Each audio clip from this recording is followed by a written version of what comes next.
Welcome everyone to Couch Potato Diary. Happy Friday. My name is Peter Klein. Thank you very much for hanging out today. Before we get into some of the Blue Jays talk in the NFL and all of that, I wanted to play the conversation I had with Raj Singh, a really good chat that I had with him about TNA Wrestling, a movie that he has coming out at the Calgary International Film Festival, plus Maple Leaf Wrestling, which goes down tonight on YouTube, and Dungeon Wrestling coming out in October. So a lot to cover with Raj Singh. Really enjoyed this conversation. Should note, was having a bit of a camera issue, so you get a very close look at my face throughout this thing, but still really enjoyed this chat with Raj, and hopefully you do as well. So we'll get to it here, and then get to the Blue Jays talk and everything else once this is done.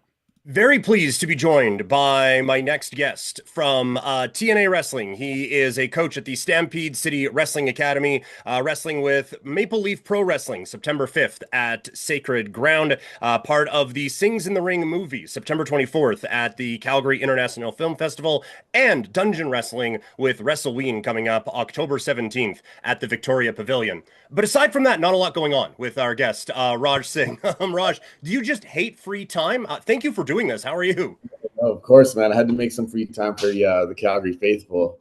Yeah, man. It's you made it sound like a lot, and now that you're saying it, I'm kind of thinking like, damn, I got to do all of that stuff. All right. I didn't make it sound like a lot.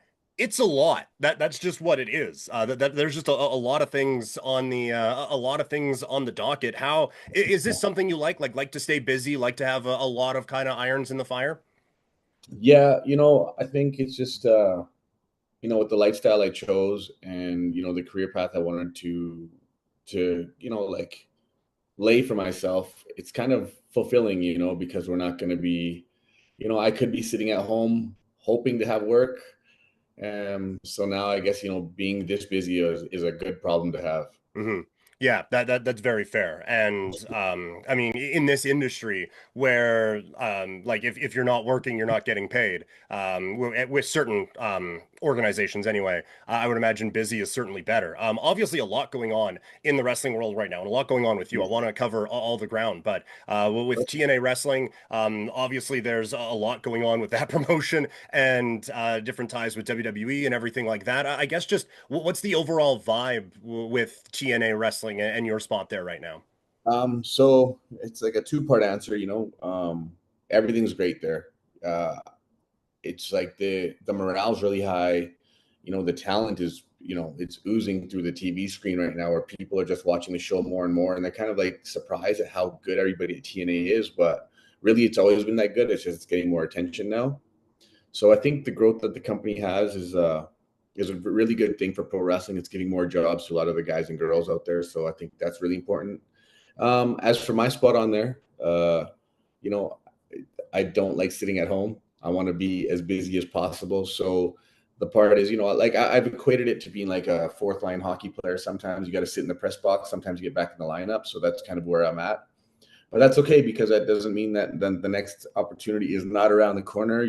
Wink, wink, nudge, nudge. There is a show coming up in Edmonton, September 26th and 27th for TNA. So whether they like it or not, I will be in the locker room, and we'll figure out what happens from there.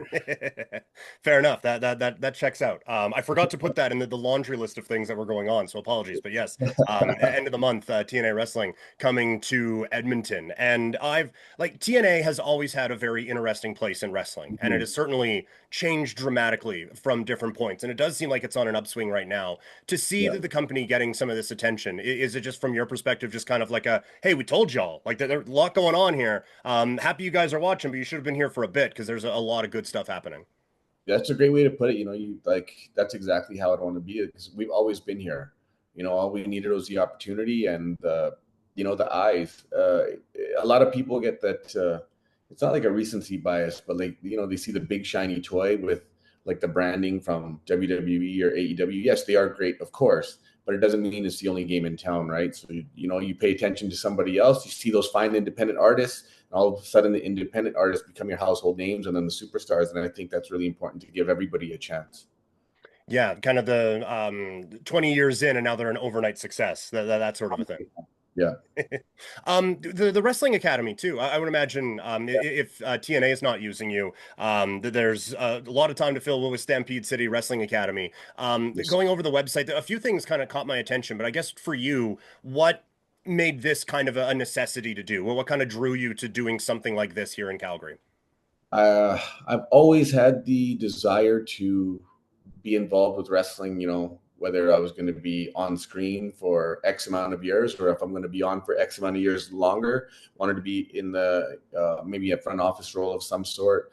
And I always just like really enjoyed teaching. It's the same thing when I play hockey or I have hockey teams that I run. I'm usually the guy that's like strategizing and helping with all the boys on the coaching side.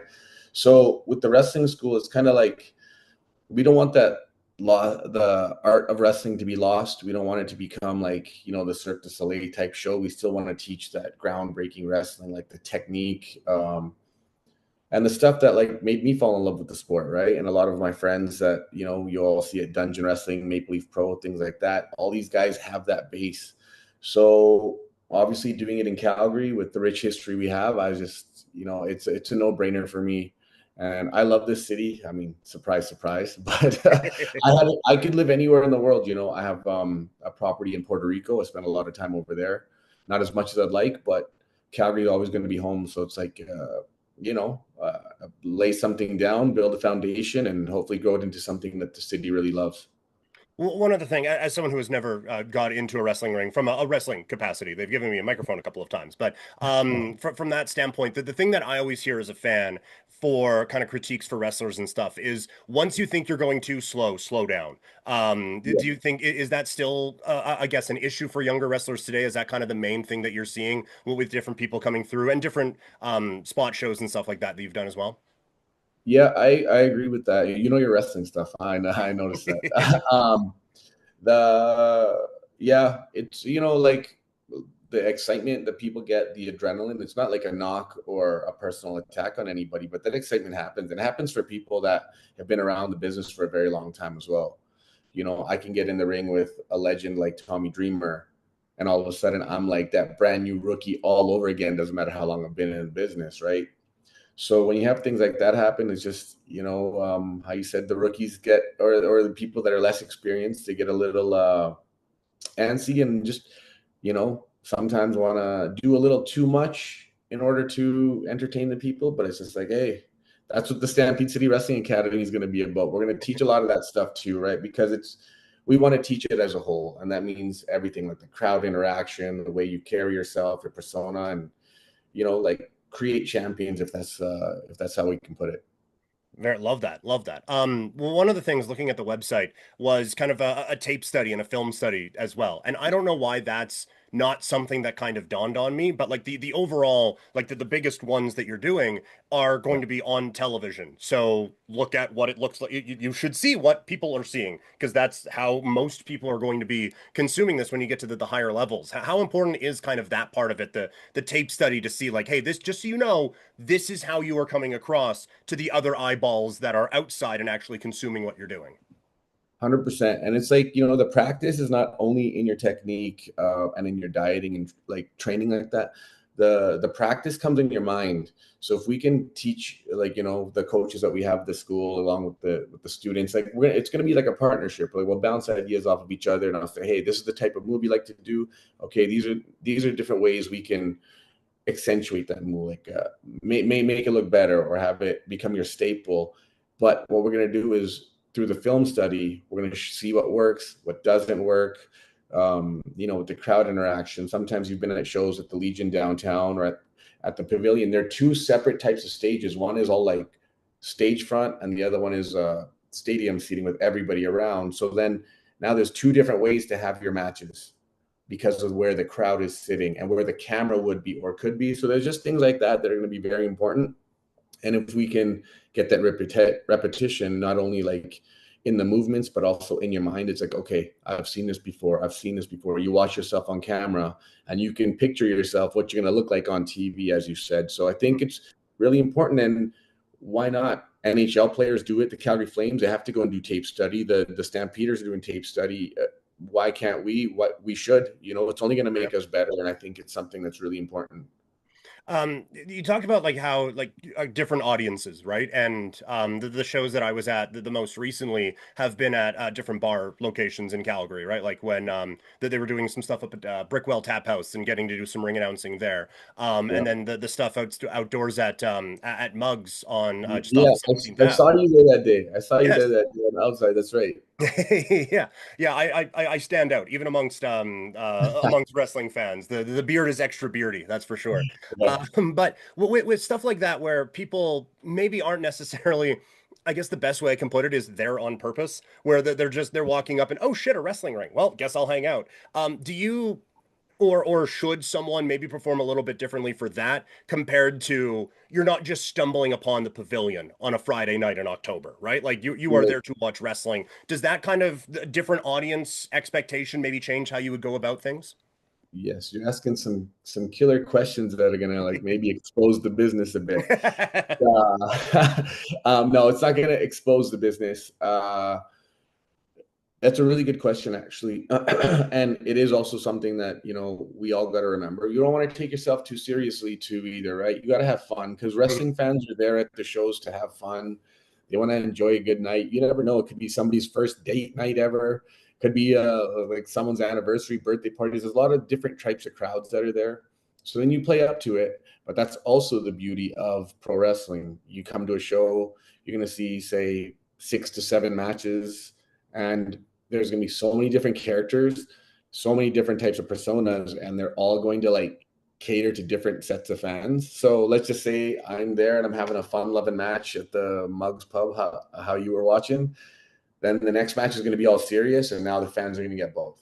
Mhm. But then I'm not going to be fun loving when I'm like how you said, when I'm at Maple Leaf Pro, TNA, or Dungeon. Not a chance. I got to go put on my best performance. Not to say that the fun loving's not, but it's just like we want to cater to the fans and give them something to remember. But then Mhm. when they come to watch the wrestling match, it's like they want to see that simulated event. They want to see that simulated competition as to who's better than the other. Yeah. Last one on this, and then I will stop exposing the business here with you. Yeah. But like going to those shows and stuff, you'll see some of the younger guys and newer guys that come Mhm. out and say, "Hey, that guy's pretty good. Like that guy's got something. Maybe there's something like that." And then not to blow smoke, but someone like you will come out and it's like, "Oh, that's different." I kind of see that now. When did that click for you? That kind of like, okay, I have I have this persona now that is kind of working for me. I have now kind of leveled up here. Man, I've had such a long career that I kind of had that twice, Mm, which when I first started, it was my cousin and I, we first started, and we got thrown to the fire right away. We were working with guys like Harry Smith, TJ Wilson, other superstar talents. Like we wrestled Kenny Omega in one of our first 5 matches. wow. And it was like those guys didn't know that we hadn't even wrestled less than 10 matches. They had no idea. So the fact that they gave us that vote of confidence, I was like, wow. And then you kind of have how you say like the level up. I've been around the game. I grew up in the business. So I kind of like seen it. So it was a little bit easier to see what would work and what wouldn't work. But then after a little bit of time and injury, the career comes down a bit and then you get complacent. And then I had to start putting in some really hard work because I came back as my old usual self. And I can see that maybe a lot of people caught up, and which is not a bad thing, but then I wasn't going to stand out anymore. So then I had to put in extra work and extra time. And then that's kind of like it came with the traveling and the experience. When I was checking out other parts of the world, and then I came back and put everything together, that's when I kind of saw that level up. And I was like, okay, here's something with the persona that I'm taking, like these people in Puerto Rico, like these people in Africa, like this, these people in the States, like this, and you blend it all together. And then you get kind of just make that big, larger than life character. Hmm. On now to the movie, Sings in the Ring, September 24th at Calgary International Film Festival. And it's funny, when Yeah. I messaged you to set this up, I hadn't heard about that yet. So we Yeah. were able to add this to the line of questioning. But I guess for you, like there's a focus on you on this, from what I understand, a focus on your dad as well. I guess just how did this all come together from your perspective? I got reached out to by a production company, but it was actually one gentleman himself who actually passed away during the making of this movie, Mm, which really, really sucks. He's a good buddy of mine. We became good buddies. he contacted me a few times, and I think you yourself being in like the entertainment industry, like when people come and ask you things or promise you things like, hey, I want to write a book about you, or hey, I want to make a documentary about you, the first thing you're kind of like, oh, cool, thanks, man, I appreciate it, nice to meet you. But then when this guy showed his persistence over a few months, I was kind of like, huh, maybe it's like a real thing. And then he came out with a full plan. Like the movie's gonna be called Sings in the Ring. I want it to be about you and your dad and your cousin. I want this story to be like this and blah blah blah. And he had the production crew.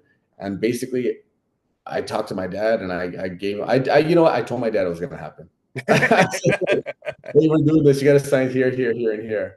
And then next, the ball got rolling, and it was kind of like it took a few months. I made it sound like it happened really quick, but it Mhm. happened over like 8 months, where I was like, I don't really know who to trust when you don't know a stranger. And then Right. they become good buddies through a common denominator. They have a couple of buddies, like we know a couple of the same people, so it's easier to talk with you than it is with somebody else, right?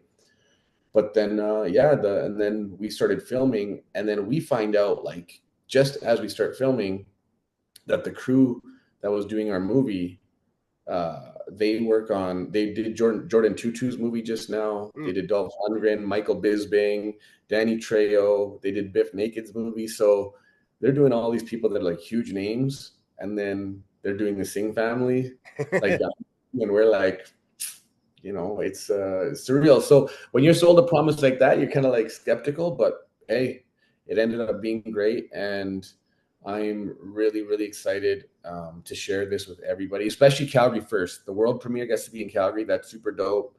And then it is going to play in a few other festivals. Edmonton and Vancouver are announced. And we got some other stuff up the pipeline that I can't say just yet, but it's super exciting. And I think it's going to be a really good time for the city, and especially for somebody like my dad. Hmm. I was going to ask about the importance of Calgary. Your dad, a legend in this city. When people find out that I'm into to wrestling, and I'm wearing the can't see it because of the camera, but Stampede Wrestling Oh, shirt yeah. from Sea of Dead today. Get a plug in there. But when you mention Stampede Wrestling, it does not take long before your dad, Gama Singh, and that name comes up very very quickly and with a Yeah. lot of reverence. I guess how important was it for Calgary to kind of be the first launching point, given I guess like the stature that your dad has, and you and your cousin as well. But your dad kind of laying that foundation here many years ago. You know, it's gonna be a boring answer for you, bro. It was a no-brainer. There Hmm. was like no discussion, and that actually came from the production crew, where like a gentleman Shane Fantasy runs Fantasy Films, and the director Gosh Sherman. They had no, there was no, it was just, hey guys, we're gonna do it in Calgary first. It was like, oh cool. It was like I think everybody kind of knew it was like the right thing to do, and then that suggestion by the crew has been like a blessing, and then thankfully we get to go do the film in Edmonton, which is the home for the film crew.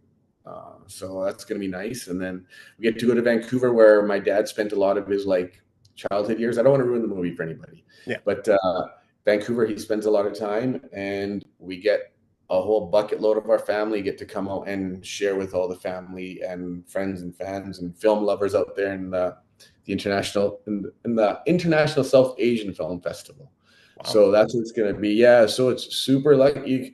We're getting things happening to us now that like we didn't think were going to happen. And my dad now, like in the twilight of his career, like after his career is done, he's getting a resurgence, and he's like, wow, I got to do this and this and talk to this person, and this person wants to meet me. So he's having a fun little time all over again. That has to be pretty cool for you, right? To see your dad get that level of attention again, huh?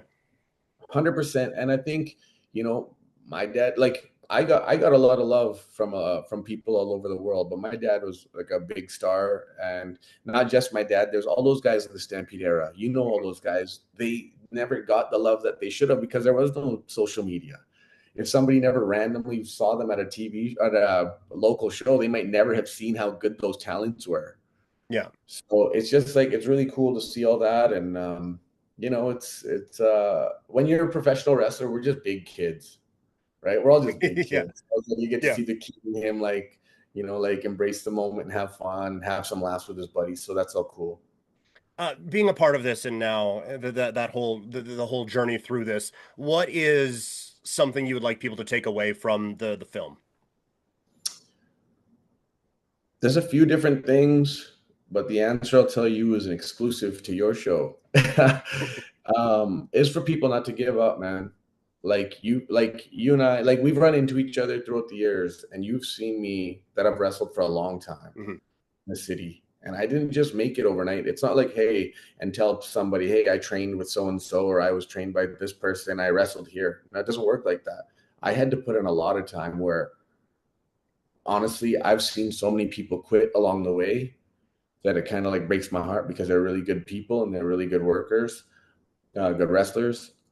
But you had me exposing the business. Uh, Yeah. uh, but the thing is, don't give up, man. Because if you're chasing a dream, and there's people out there that I hear they get motivated when they see our story or they hear about it and they say, "Yeah, man, I always wanted to own a gym, or I wanted to do this with my life. I wanted to do that with my life." Who cares how old you are? Mhm. Who cares if you never had a chance to do it before? Just get on it now. And I think never giving up and believing is what I want people to take away from this movie.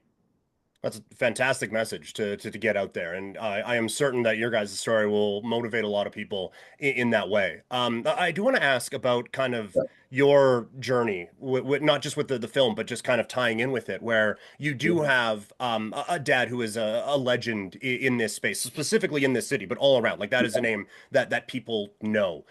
We have Yeah. seen in wrestling where people will have that kind of a lineage, and some will dive into it headlong and some will Mhm. maybe stay away from it a little bit. And I would always find that to be an interesting balance where, like, on the one hand, you know where you came from, you want to Yeah. honor that. There is a connection there with people as well, but you don't Yeah. just want to be the next Gama Singh. You want to do your own thing as well. Was that a tough balance to kind of walk for you?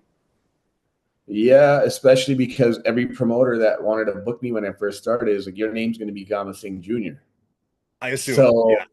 which is funny because in our Punjabi Sikh culture, we don't even do juniors. There is never a junior in the history of like Punjabi Sikh. Well, Nobody there you does could be a that. trailblazer then. Look at that, first Yeah, ever. absolutely. Yeah, so with that part, it was cool. Like there was a little bit of pressure where you know it looked like I wasn't going to get away from that. But then again, I didn't want to get too far away from it, but I wanted people to know I was my own man as well. Mhm. So I think, yeah, it's like I don't know if you remember, I did the Stamina Poppy. I did a completely different character. Mhm. Changed my name. I came out like Gama Singh or Raj Singh didn't even exist. And then came out as a completely new character because that's what, wrestling is like art. So it's very fun, and we got to have a good opportunity to cater to the crowd. And then yeah, it was just I did a good blend of it, I guess, where I Yeah. wanted to show the respect, but at the same time, make my own path. Yeah, yeah, like you don't want to just like this is the only thing that people know about you is that hey, Yeah. you come from a good family. At the other side, you're not going to call yourself Kyle Williams and just go out there. Yeah, no, we're good, man. It's all just completely different, whatever, you know? 100%, right? Yeah. Just kind of now while everything's going on, you like we said before, you have a lot of irons in the fire in the pro wrestling business. I guess where do you want to go from here? On to Ring or sorry, on to TNA, much more from what I gather, and for the card in Yeah. Edmonton, it sounds like they're not going to have a choice. But for you, like, what are kind of the next steps and the next goals for you? Um, well, I do have a couple of meetings with some people. I can't speak on it, but I do want. Yeah, I mean, I'm far from quitting, and it's Mhm. there's a lot left in the tank, like performance wise. But obviously, I just want to keep on the legacy, especially with the movie coming out. I think it's going to be now. Maybe how you just asked, like, was there kind of like an added pressure with my dad? Mhm. There's more of an added pressure now because there's going to be a lot of eyeballs because this movie is not just going to have that one theater showing in Calgary. It's going to Right. be on demand pretty soon, and it's going to be viewed by like quite a few people. So that pressure is going to be up there. But I also think I have like time left just because the way that my career is gone, the way my body's feeling, I'm feeling good. I'm feeling healthy. So, which knock on wood. Um, but it's like, what's next? Yeah, I just want to, keep making my name. Like I said, I want to get out of that kind of fourth line role and being the guy that's in a healthy scratch. I want to come into the venue and know that it's like, hey, you're the power play guy today. You're that guy that's getting on that first line, go out there, crack that home run. Yeah. I think that's what I'm going to do, but also in the process, use that knowledge that I gain, like not just in the ring, but the production side of things, also helping the future generation of wrestlers. And I think, it's like we got to just try to make everybody around us better. And I think that's what I want to do with it. Just one more on the TNA thing. Yeah. Just from what I gather from just talking with different people, like you said, mutual contacts and everything like that, and the little bit that I know of you from here, you don't strike me as the type who's just sit around and okay, when they call, it'll be fine. What is the kind of commute? Is it an open thing where you're messaging them, like you just have a text scheduled once an hour, be like, hey, what's up? Hey, what's going on? What's with me? Or do you just like kind of, hey, it's their decision when they call, they call. Well, what is kind of your process and your kind of pipeline there with TNA? I think I can speak for myself for sure, and I know a few other people have kind of like the same mentality. But no, I can't just stay silent and just wait for them to call me either, like because that's I'm showing them you're okay with it. I don't Mhm. want to annoy them. I don't want to bother them too much, but I let them know, hey, I'm right here. Like, don't forget about that idea we talked about before. Or, hey, don't forget about that promo that I smashed 100% of what you wanted. I give the reminders, but you also don't want to be annoying. Right. But you got to find that it's with any job, you got to have that fine balance where you want to show respect and get respect at the same time. So, Yeah. Love that. All right, like I said, one more time. TNA Wrestling, Stampede City Wrestling Academy. If people want to get in touch with that, how can they do that? the website and so the website Stampede City Wrestling Academy.com, or on Instagram and X. We're also there, and there's a sign up button. So easy sign up buttons and email direct to our site. We have our admin look at everything, send it over, and we have our conversations with the students there. Or you can find me at True Raj Singh, both on X and Instagram. I'm super active, pretty active on there. Try to communicate with anybody and everybody that can, make their day if it works, or we find like a business opportunity together. That's where I'm found, man. Right on. And then again, Maple Leaf Pro Wrestling coming up September 5th, Sacred Ground, Sings in the Ring, September 24th at the Calgary International Film Festival. That's the premiere. Like Raj said here, that there's it's in Calgary a second time, and then a few other spots around, and then into your homes at different points as well. And then Dungeon Wrestling at the Victoria Pavilion back October 17th with WrestleWeen 3. Raj, this was a pleasure, man. Thank you so much for doing this. Hope we get to do this again soon. Absolutely, man. It was fun. Thank you for having me, and thank you to everybody for listening. Appreciate it.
comfortable with you.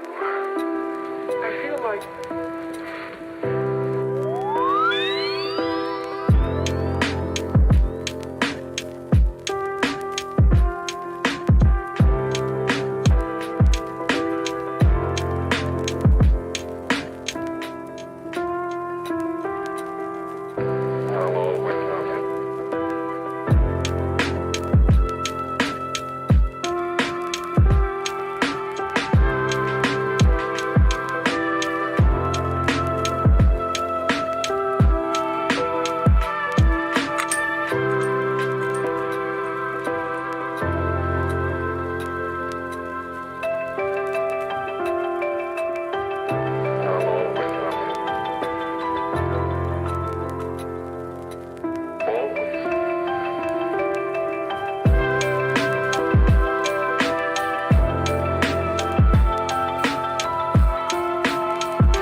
All right, mic's working.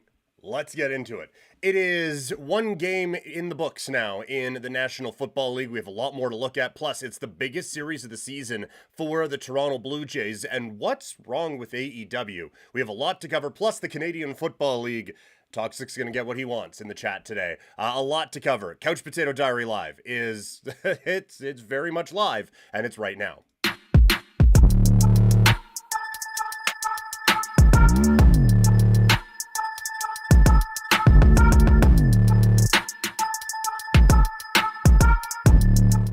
Gotta love technology. Welcome, everyone, to Couch Potato Diary. My name is Peter Klein. Thank you very much for hanging out today. As always, we are presented by Sea of Dead. Check out seaofdead403.ca for that great Calgary swag. Got a big thing coming, and not officially announced, but if you head over to seaofdead403.ca, you will see what the big thing is that we are talking about. Very, very excited for what's around the corner here with Sea of Dead. So again, seaofdead403.ca for all that great Calgary swag. And of course, you need the energy to get through a busy weekend. So head over to swiftenergy.gg. Use the code PKPrimetime for 25% off. So this one is, yes, going to be a very busy show for y'all today. We got the Blue Jays, we got NFL going to be going, it's our regular NFL preview, man. We are going through every game, making a pick on every single one of them, and seeing how we do throughout the year. So, very excited for it. Hopefully you guys are as well. Plus we got some CFL and some wrestling talk. Look, I'm excited. I can't wait. We'll also talk about the weird Kawhi Leonard situation. So, a lot to cover on the show, plus whatever you guys want to talk about there in the chat. We are streaming live on a few platforms. Wherever you are watching today, let me know how it is looking and if we need to make any adjustments or anything like that. But right now, at least on my end, everything looks like it should be going okay. So, hopefully, that remains the case throughout this program, although we're not off to a ringing start when it comes to the technology. So hopefully everything is better from here. And also, just if you're watching, you can see I'm kind of messing around with a couple of things here, and then got back to my chat and just saw muted again. It's like, but no, we're good.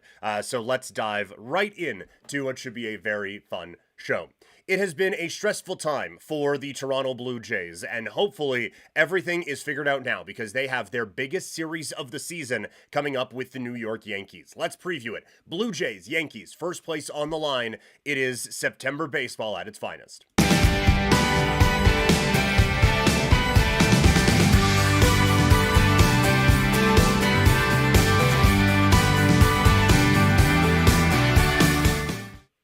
Every year, Blue Jays fans are like, you know what? I want meaningful games in September. That's all I want. Well, we've got them. How we feeling? Everyone feeling okay? Are we thrilled? You know what? Pressure is a privilege. Yeah, it's also scary as hell. But that's where the Blue Jays are at right now as they go into a 3-game set with the New York Yankees. And they have set the pitching rotation up pretty well. I think a lot of people surprised that Bieber gets the outing against the Cincinnati Reds instead of the Bronx Bombers. But otherwise, it's Gausman, it is Scherzer, and then Chris Bassett getting the start on Sunday afternoon in the Bronx against Max Fried. So this is, you are basically seeing, I would say, 5 of 6 that we would presume to see in the first 3 games of a playoff series. Maybe Rodon gets in there for the Yankees, but Schittler, Heel, Fried, those are going to be the guys that the Blue Jays are going to have to deal with come postseason time if they take on the Yankees at any point in baseball's playoffs. And Gausman and Scherzer are going to be there for Toronto in a playoff series. Bassett, your mileage may vary, but those 2 guys are definitely going to be there. So this is as much of a test as we have seen for the Blue Jays in a long time. And I have pushed against a lot of, you know what this is? Measuring stick game. This is a measuring stick. That this is going to be the time where we figure out what the Blue Jays are. We know what the Blue Jays are. The Blue Jays are a very good baseball team. So I don't know how many more measuring sticks they have to do, but this is an important one. This is a series to see where this group is at right now, because it has not looked great for the last little while. And even in victory, yes, it's awesome that the offense is putting up, mucho home runs now, but the bullpen giving up a ton of runs continues to be scary. The starting rotation continuing to have issues is going to be something that stresses people out right up until that World Series is handed out or the Blue Jays are eliminated from the playoffs. That's never going to be something that this fan base is going to be comfortable with. So I don't think that if the Jays lose this series, that, oh, well, it turns out they were a bad baseball team all along, or they were pretenders, or anything like that. This is a good ball club. This is a really good ball team. But where they are at September 5th, 6th, and 7th, 2025, this is a very, very good test to see exactly how this Blue Jays team stacks up with the teams they want to be stacking up with, because the Yankees are coming on into this one with at least a bit of momentum. They have had tough times against playoff teams this season, and to at least see a dub get up on the board against the Houston Astros and against the Astros' best pitcher in Framber Valdez, and he had his thing going on. This is not just a Yankee team that you're going to catch limping in, and it's in the Bronx. Like, it is as big of a test as the Blue Jays have faced in a very long time, and as realistic of a measuring stick or litmus test or whatever comparison you want to make. This is as much of that as you are going to get for Toronto. But the good thing for the Blue Jays is that the offense is clicking. George Springer is going to get MVP votes this year. Maybe not first place MVP, because that is between one dude on the Yankees here and Cal Raleigh. Like, that's what it's going to be. But in terms of like third place or whatever, I think Vlad and George Springer have cases to be made. Springer is having an unbelievable season and has been a tone setter at the top of the lineup. The one area the Blue Jays have kind of struggled to find is a number 2 hitter. Barger felt like it for a little bit, but it feels like they put someone in at number 2 and it doesn't really go well. And then someone is lighting it up at the back part of the lineup, and it's okay, well, let's put that guy there. And then go into the 2 hole, and then it doesn't go well. And it's weird because you have Vlad behind you, so it's not like there isn't a protection thing or anything like that. It feels like that has been a bit of a Bermuda Triangle for the Blue Jays, but Vlad is kind of back to looking good, right? Like we had kind of talked on here earlier this week about some concerns about the hamstring and everything like that. This doesn't seem to be that. He feels like he is back to being 100% and hitting balls very, very hard and very confidently up at the plate. Bo is having a fantastic season. I believe he still leads the league in doubles right now, and like the contact rate is fantastic. The glove has kind of let him down on a couple of occasions, but otherwise it's been good. And then Alejandro Kirk is hitting pretty effectively as well. Like, this is a team that offensively things are going, things are rolling. You feel very good about it. Obviously, the big giant red flag in all of this is what is going on in the bullpen. We'll talk about that here in just a second. But first, I do want to remind you guys that we are trying to grow Couch Potato Diary and all of the channels that you are consuming this on. So if you could share this wherever you are tuning in, if you're listening, you can just click the share episode button, send it off to a couple people like, hey, look, really enjoy what's happening here. Take a look and we can chat about it. If you're watching this on YouTube, send the video out to a few people. Love the chats that we get into in the chats and the comments, whether it's live or after the fact, but would just like for you guys to have more people to talk to about it. So send those videos off to whoever you are wanting to talk about with. Or if you have someone who you really don't like, just send it to them and just be like, hey, here's an hour, go for it. But either way, we'd really appreciate it if you could do that. So obviously the big concern for the Blue Jays is the bullpen, right? Like Hoffman, I think it has been good that he has been able to come in a couple of games where it has technically been high leverage, but not really. And he has been able to shut the door quite effectively. The last couple of games, like you do get a bit of a, oh my gosh, when there's a double or something like that. But for the most part, it has looked pretty shut down-y, right? So that gives me confidence that there's at least something there. And also, I do want to kind of point out, not to be, no other way I can say it, not to be a dick about things, but the one thing we had heard, and the one thing, look, I've said it too, is that, well, he's tired. Hoffman's tired, that's why this is happening. If that were the case, he's not coming in with 4-run leads, right? Like, if they are trying to buy him an extra day or two of rest, It is only save situations. There's obviously something that is going on. And I'm not saying tired isn't part of it. But as we talked about on the show earlier this week, it's September. They've been doing this since February. Everybody's tired. No one is waking up just, oh my gosh, I have no issues whatsoever. I am right as rain. Let's go. It is the grind of the baseball season, is that you have to go basically every day from February until October. And if this the series goes long enough, November. That is how long this season is. That is the grind. That is why only one team can do it when all is said and done. And that's what separates a lot of these teams. It's like, yeah, it's great that you can rock out in June and July, but got to do it in September and October when the games mean more and you're tired and just you don't have what you thought you had before. Just a quick aside, that's why every player in baseball puts on 20 pounds of muscle in the off season. It's not because, oh, wow, we found this great regimen. Have you heard of protein? It's great. There isn't that. It's because you lose all of it as the season's going on. Because what maniac would just go, oh, yeah, you know what? I'm going to bulking season, boys. Let's go. When the season's going on and then you have to pitch the next day, right? Like, that's why these stories come out. Oh, wow, he put on so much muscle. It's like, yeah, because he lost all of it because the season sucks. So, tangent over. But with Hoffman, if it really was a fatigue issue or something along those lines, those games where they're up by 4, he's not coming in on those. There is something mechanical. There is something location-wise. Like the rangefinder was just off a little bit on him. We talked about it earlier in the week where he's obviously like something is missing. And so you have to come back into the middle of the plate just to make sure you're throwing strikes. And then big league hitters are hitting them.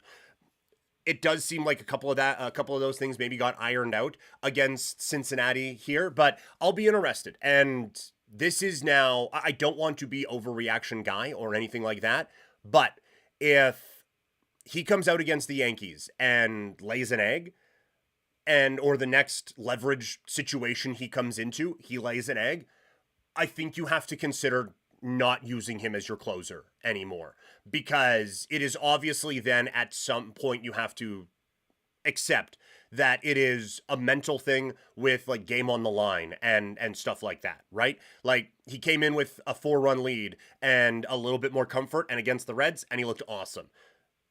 So if it's now leverage against the Yankees and he doesn't deliver, then you have to put someone else in that spot. So a big series coming up here for Hoffman and for the rest of the Blue Jays. Again, like this is a Yankees team that is playing better. They are hitting a ton of home runs. They are still having their fielding issues for sure, but they are hitting the cover off the ball, and the pitching staff, after the hilarity of the mess-ups that they had against the Miami Marlins after the trade deadline, it does seem like a lot of the new additions have kind of settled their way in, for the most part anyway, and they have just figured out what to do with this ball club. So this is not a reeling Yankee team that you can take advantage of. This is one that you are going to have to create your own opportunities against, and I cannot wait to see how the Blue Jays handle this series, and then to come back here on Monday and either celebrate or yell and scream about it. But either way, it's going to give us a lot to talk about.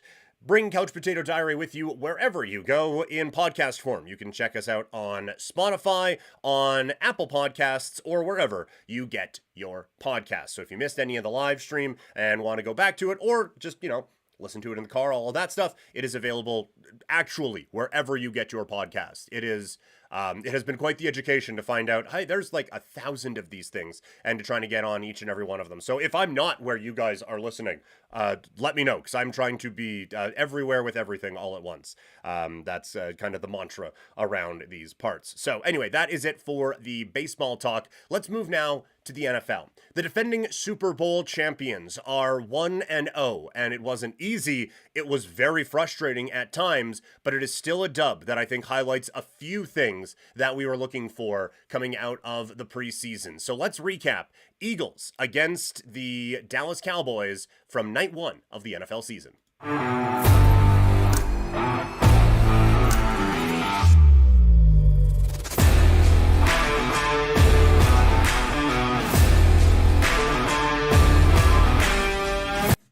Night 1 of the NFL season is in the books, and it took a while, but eventually the Philadelphia Eagles come away with a 24-20 win over the Dallas Cowboys. This game was it was on track to be kind of an all-timer, right? And seeing a lot of memes this morning of people doing like a wake-up thing. It's like, wait, the under hit? Because it was looking, I think it was 48, 47, somewhere in there was the total. And whoops, because there was no punts in the first half. It was beautiful. And then they come out, okay, we have a field goal, a couple of stops, and then nothing the rest of the way. And I think people are kind of saying, well, it was the stoppage that kind of led to that. I do want to remind everyone that the unders hit a lot in the first few weeks of the season last year because players are going into preseason games less and less, and it is a little bit less sharp as we go along. There are going to be some, right? Like Mahomes isn't going to come out tonight in Sao Paulo and throw the ball backwards, right? Like these guys understand football, but there are going to be a couple of things that take a little bit of time to get into it. So that's a reminder when we do our pick per play, or a pick per game, sorry. Let's remember some unders on this one because that was certainly the case. And the defenses made the adjustments and the pressure really started to come and cause a few problems for these quarterbacks. But in the end, it was 24-20. And the big story from this game brought a lot of Seinfeld memes where there was a second spinner out there with the way it all went down. For those of you who haven't seen it, which I don't know how big the intersection of the Venn diagram is, people who are listening or watching this and didn't see the Thursday Night Football. But to recap, Jalen Carter, everything defensive player for the Philadelphia Eagles, who many people believe could win Defensive Player of the Year this year. He gets ejected before he's able to play a snap because there was an injury on the kickoff. And as they are all huddled around, Dak Prescott walks up toward Jalen Carter, and the camera very clearly sees Jalen Carter, as many people have pointed out with the memes and everything, hawk Tua and spit on that thing as he spits on Dak Prescott. Referee was like, hey, don't. And off he goes, kicked out of the game before it even begins. And so you are getting a lot of talk around that this is really dumb, this is irresponsible, you know what? And the line that you're hearing a few people use to kind of get that drive it home social media moment, he didn't just spit on Dak Prescott, he spit on all of his teammates too.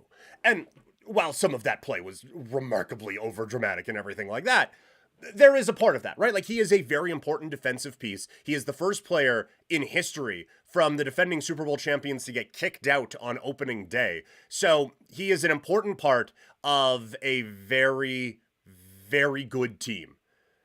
That being said, there was a little bit that came after, where we see in the halftime and then the halftime of the third quarter, as is tradition, because of a wicked lightning delay that was happening out in Pennsylvania. But we see that Dak Prescott, he's kind of chirping with him a little bit, and then he spits on the ground in front of him and gets that little, just a shit-eating grin on his face. And then from there, Carter, and gets kicked out. And so people say, oh, well, Dak spit at him first. And then after, Dak, just absolute trolling. And honestly, I think if you watch the preseason stuff, you'll know I'm not the biggest Dak guy. But I earned some respect on him because he is trolling the bejesus out of everyone right now. Whereas, I was just spitting on the ground. Spit on the ground 1,000 times a game. I don't, maybe some people have, different routines and different ticks that they aren't aware of, but I'm going to guess that Dak Prescott doesn't spit on the ground and then come up with just like a look on his face like he had there with Jalen Carter, causing Carter to spit on him. And this is one of those things where both things can be true. Dak Prescott absolutely spit toward Jalen Carter, and he meant to. And he was doing every bit of it to get under Jalen Carter's skin. And all of that is not to say that Jalen Carter is innocent in this. Because Jalen Carter, what he did was really, really dumb. Both things are accurate. Is that Dak Prescott absolutely knew what he was doing. And Jalen Carter absolutely should have got kicked out of that game for taking the bait and probably should be suspended now for doing that. You cannot spit on people. And apparently the big focus for the NFL is respecting others and everything like that. So that's why we get the flex that led to a penalty flag, which was remarkably frustrating in the moment. And I cannot stress enough how much I hate celebration flags and everything like that, and the taunting fouls and stuff. Like, there's some stuff, right? Like, we could all think of examples that shouldn't be, or that should be penalized, right? But you are playing a game where, like, just emotions, testosterone, all that stuff you want to throw out there is at an all-time high. And to expect someone to go into just this car crash with all this emotion and 80,000 people then to go crazy, and for them to not react in any way other than, thank you very much, sir, and just move on. I hate that. I absolutely hate that. Human emotion is a real thing, you know? So let these guys celebrate a bit. I'm not looking forward to the amount of celebration flags that we get in the first few weeks of this NFL season. But this was a focus for the league. And to Deeds' point in the YouTube chat, there is a difference between spitting on and spitting in front of. And one you can do. One you absolutely cannot do. And I don't care what was being said or done to draw that reaction out of you. You cannot do that. The one thing this really does do for Jalen Carter is it shows his impact, because they had some troubles, and a lot more trouble than I think they should have, with the with the offensive front of the Dallas Cowboys. And Javonte Williams has a couple of touchdowns in this game, helping me out in the Vampire League. And Miles Sanders has a big run, and Dak Prescott has a really good day. So I think that a lot of that maybe you can chalk up to maybe Dallas is better than I thought, but I do think a lot of that is the best defensive player on the other team missed the entirety of this game. And you can see, while this is, with Vic Fangio, a very well-coached defense, and one that is kind of a sum of the parts sort of a thing, you still have star players, and you still need your best players, and he is that for this defense, and to lose him, I think, was really impactful, and it shows how important he is to this defense. So hopefully lesson learned for him. On the offensive side, Deeds again in the YouTube chat, I can say this: A.J. Brown did nothing that game. That is very fair. A.J. Brown, I believe, 1 catch on 1 target for 8 yards. That is devastating for fantasy football owners, but that is kind of something that we had seen from this offense last year, where it's going to be just kind of spread around. It's not going to be, we need to focus on this guy, we need to get this going. It, like, the main focus of the offense is going to be Saquon Barkley. We absolutely need X amount of yards, so we're going to do this, is obviously going to be empty set, spread everyone out, hope you get them in man coverage, and Jalen Hurts can run for a first down. And even if we get a spy on the other team, we're just gonna have our tight end box them out. It's not interference, it's not whatever, but it is absolutely just not, oh, I just happened to be here and the guy ran around him. That was designed and a very well set up play. But those are the things. It is, Saquon's gonna get his, and when we absolutely need it, third in the ball game, all those things, it's probably gonna be Jalen Hurts running it. And then the rest are going to get theirs after it. I don't think we're dropping A.J. Brown or Devonta Smith or anything like that, but I do think this is a reminder that this is how this team is going to operate for this upcoming season. Is that those are the guys, and then everyone else just kind of gets theirs where it all kind of fits in. This was an interesting one for Jalen Hurts for me, because, like, watching this game early on, I was like, oh, dude leveled up. Dude, I had he's the heart of the champion and all that stuff. And I think there are examples where someone goes out and wins a championship and they are able to level up, and they are just that guy now, right? I think the best example, just off the top of my head, in basketball, is, you can see, we'll talk about him later, but Kawhi back there, on that team, Fred VanVleet goes out and just has the summer of his life after they have a kid, and he turns into kind of an all-star level point guard in a series, and just stayed there for the rest of his career until some stretches last year. But you get this kind of proof of concept. You get this confidence, like, hey, I am this guy. I can do that. And it's like a light bulb goes on. And it kind of looked like it was that for Hurts in the first half of this game. But then as the second half wore on, it wasn't there necessarily. And so I think you can see the good and the bad of Jalen Hurts in this game, where, like, with his legs, he is elite. And he is a pretty good processor, and throwing and all of that. But he was a good processor with dominance on the offensive line. And they had a couple of guys banged up, and I'm not exactly sure what their status is going to be. It's going to be something to keep an eye on going forward. But as that game wore on, you could tell he had kind of got a little bit used to just being able to down, sit, hut, and just sit for a little bit and be able to pick through, because his offensive line gave him that much time, right? Like, he had the most amount of time to throw of any quarterback in the NFL last year, and I would imagine that will be the same coming out of week 1, especially with that first half. But as the pressure was starting to get there, mistakes were starting to happen. The offense wasn't moving nearly as well. All of a sudden, they're picking up 6 yards on 3rd and 8 and those sorts of plays, right? So you see the good, where he is incredibly athletic, he is a really smart quarterback, and he has all the tools to get everything where it needs to get to. But you can also see the bad, where maybe he isn't necessarily the passer, where we need to get this, like, we need to move this down the field, bring in Jalen Hurts. You know, like, maybe he isn't necessarily that guy. They still come away with the win. I still think he's really good, but it is just when we are talking about why don't we include Jalen Hurts in the elite conversation, I think you saw why in the second half of that football game.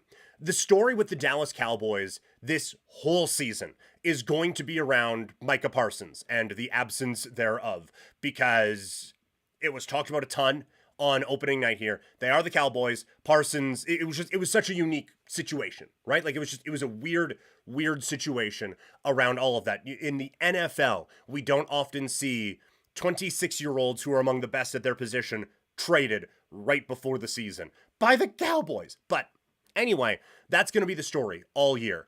And you can see where it's going to be a problem, because the whole, we talked about it the other day, where Jerry Jones is like, you know what? We need to stop the run. And we couldn't last year, and so we went out and got a Pro Bowl defensive tackle, and gonna stop the run this year. I don't know how much of last night's game you watched. I don't think I would categorize Dallas as a stops the run team. Like, you make the move, and, like, this is, in a perfect world, you have a strength, and so maybe you can pull from that, address a weakness, and now you just have balance everywhere. And they do, but the problem is that you weakened your strength to try to strengthen your weakness, but that weakness is still the weakness, and now your strength is also a weakness. They went from a team that had an elite pass rusher that had some trouble stopping the run, to a team that couldn't rush the passer until 2 offensive linemen got hurt, and a team that couldn't stop the run for shit. That feels like a problem. So obviously, the whole thing was just a giant pissing contest, and I genuinely don't think that the number one reason they moved Micah Parsons was because, well, we need to get what's-his-nuts from Green Bay to help us stop the run. It was a contract dispute, and they did the best that they thought that they could, even though they failed miserably at it. But if you want to justify it to everyone that we need to stop the run, and you can squint and see that, right? With Saquon Barkley in your division, with Jaden Daniels, who is a mobile quarterback in your division. Giants are what they are. But, like, you can see there are a couple of good running teams in your division that you're going to need to try to shut down. So you can kind of squint and see where he was getting at. The problem is this is still a passing league. So yes, there are times where you are going to need to stop the run, but more often than not, you're going to have to figure out how to get to the quarterback. And they kind of had to sell out to try to get to the QB, and also have Pro Bowlers go down with injuries on the other side. So I think that this is probably, it might just be confirmation bias. Maybe this gets figured out, but every bit of that, especially in the first half, looked a whole lot like what everyone assumed it was going to be without Micah Parsons on the offensive side. On the defensive side. On the offensive side, I have to say, again, I'm not the biggest stat guy. I think he is wildly overrated by the people who overrate him. Excuse me. He looked really good in this game, and they were kind of gushing about him during that the timeout that they had because of the weather, where he's gotten himself into good shape and he's doing all these things, and they're talking about how bricked up he is after they show a shirtless photo of him, or a shirtless video of him getting ready in the locker room. It was getting a little bit like, okay, we get it, but at the same time, like, he does look good. He is maybe a touch slower than we are used to seeing from him, although that's never really been his bag necessarily, but it did seem a little bit slower, but he was slinging it, and they were moving the ball very effectively. And then the drops happened, and this is, I think, going to be a problem for them. Because, like we talked about, I don't think the defense is going to be very good. They held up in the second half a little bit. Again, injuries happen. But you look at this team, and it's one of the things we talked about in the preseason. There's just not a lot of talent there. CeeDee Lamb is really good. Dak Prescott, your mileage may vary. But Pickens, Williams and Sanders are, okay. Ferguson, like they just have a lot of mid on the team. And then the defense isn't great. And the offensive line is okay and can hold up at times when you don't have to face the best defensive tackle on the other team. They are going to need CD to basically be perfect if they're going to win these games. And he was until he wasn't. And he had a couple of back-breaking drops. Now, that's what the money is for, right? Like, he is supposed to be the number one, and you need your number one to come up with those plays. But this is going to be, I think, the story of Dallas all season long, is that they are going to have to play perfectly and for every minute of a football game, or else they're not going to win that football game. They just do not have the talent to have any margin of error there. So you can't afford your guy Lamb to be dropping the ball on a deep crosser on 3rd and 7, or on a play in the second quarter to try to keep things going in what looks like it's going to be an offensive shootout. The ball on the left side on, was it 3rd down or 4th down? But the dive that he had to make, that one obviously, like, that's not on him. I think if I am looking at a picture and the receiver is making eye contact with me and no part of his body is touching the ground, I'm not going to put that on him. That is, like, it's a small window that they can get it into. If he does catch that, he is getting it knocked out of there by the safety that's coming over anyway. That was a tough play. But again, it kind of speaks to the overall point with Dallas. It's that everything is going to have to be executed at an absolutely perfect level for this team to be in games this season, and I just don't think they got the guys to do that. So maybe a lot of confirmation bias in this game, but there was a lot of things that kind of drove home some points we were talking about in the regular season. One other point, we had talked early, and I wish I would have kind of hammered home this one a little bit more, and it's making me look at some guys a bit differently, and we'll talk about them in a second here in the preview. But Javonte Williams, we had said in the offseason, or we had said in the preview, that he was one of the guys who had their value in fantasy boosted up the most by how the offseason went. Because he goes to the Cowboys, they don't really have a whole lot of competition for him there, and then they don't draft a running back high. They draft Jaden Blue. He was inactive for the game on Thursday. All of a sudden, maybe Javonte Williams isn't the most talented dude, but holy hell is that volume going to be there. And I also may push back a little bit on the talent thing. He wasn't great last year, but it was his first year back from injury. And we have seen with injuries like the one that he had, it takes time to kind of get back to your full form, right? So I do think that I slept on Javonte Williams a little bit too much in fantasy, and I'm happy I was able to pick him up in the Vampire League, but I think that he is not RB1 or anything like that, but I think he's going to be a solid running back option for the Cowboys as the season rolls on. So that is the recap of what went down in the NFL on Thursday between the Eagles and the Dallas Cowboys. Make sure you follow me on social media. I am at Primetime Klein on Instagram, X, TikTok, Threads, Blue Sky, all of those places. Make sure you are following me all over on social media so you get updates from Couch Potato Diary. So that is the one game in the books. What about the other rest of them? Let's get ready for the first full slate of the NFL season. Oh, I can't wait. We got upsets. We got fantasy analysis. We got picks on every single game. It is your preview of week 1 of the NFL season.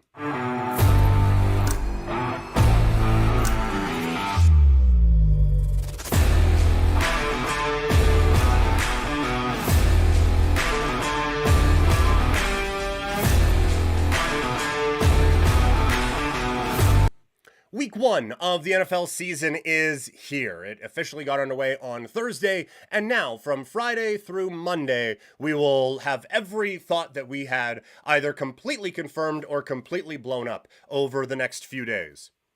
Can't wait. Let's dive right into the action. If you are new around these parts, we go through every game. We make a pick on each one of them. Some are picks we click, some are just want to make a prediction, and we will see how the whole season goes. But up first, it is the Kansas City Chiefs taking on the Los Angeles Chargers. The game is in Brazil. The Chiefs favored by 3 points in this game. The total sits at 47.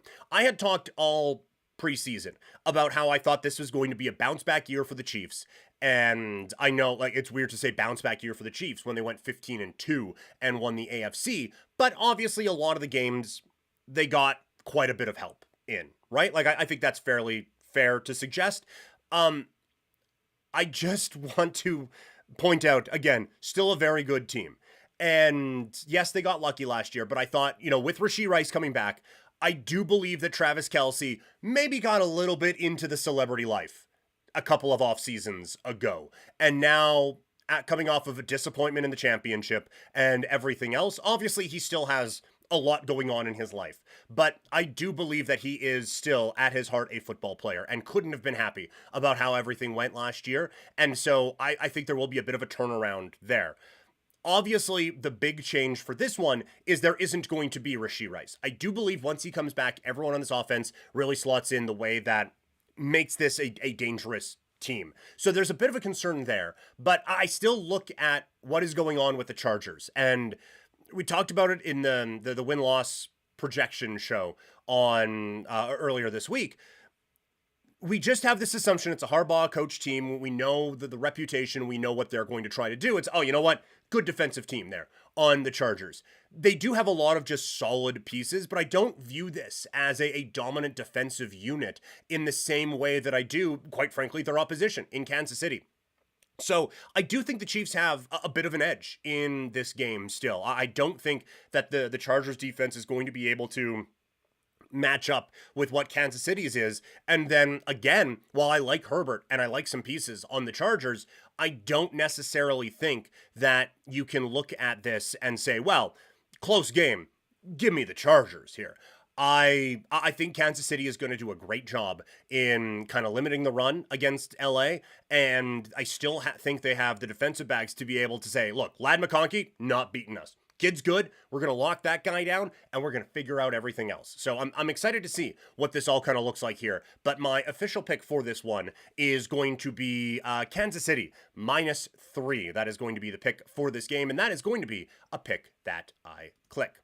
Up next, we have the Vegas Raiders taking on the New England Patriots. New England favored by 2.5 points in this game, with the total sitting at 44. Before we get into the breakdown for those watching live or in the comments after, if you have any fantasy questions or anything like that, throw them in. I think if you watched last year, you will know that I tried to bounce between both of them, and I already missed it on the other one. So if you have any questions, let me know. But I'm going to try to remember the fantasy stuff as much as I can. But if you have any questions on any of these games, any comments, any disagreements, throw them in either the live chat or in the comments afterward. I promise you, I see everything. I know Sue Taryn over on Kick didn't believe that I was reading everything, but I promise I do read everything.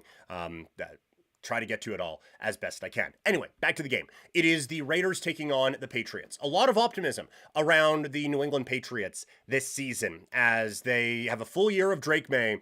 They've drafted an offensive lineman who said all the right stuff at the draft. So it is all systems go with a new coach, a better coach in Mike Vrabel. And all of those things I do believe are accurate. I do think we need to pump the brakes on this New England team, though, just a little bit. I think Drake May is going to be awesome, and I think the offensive line is going to be improved.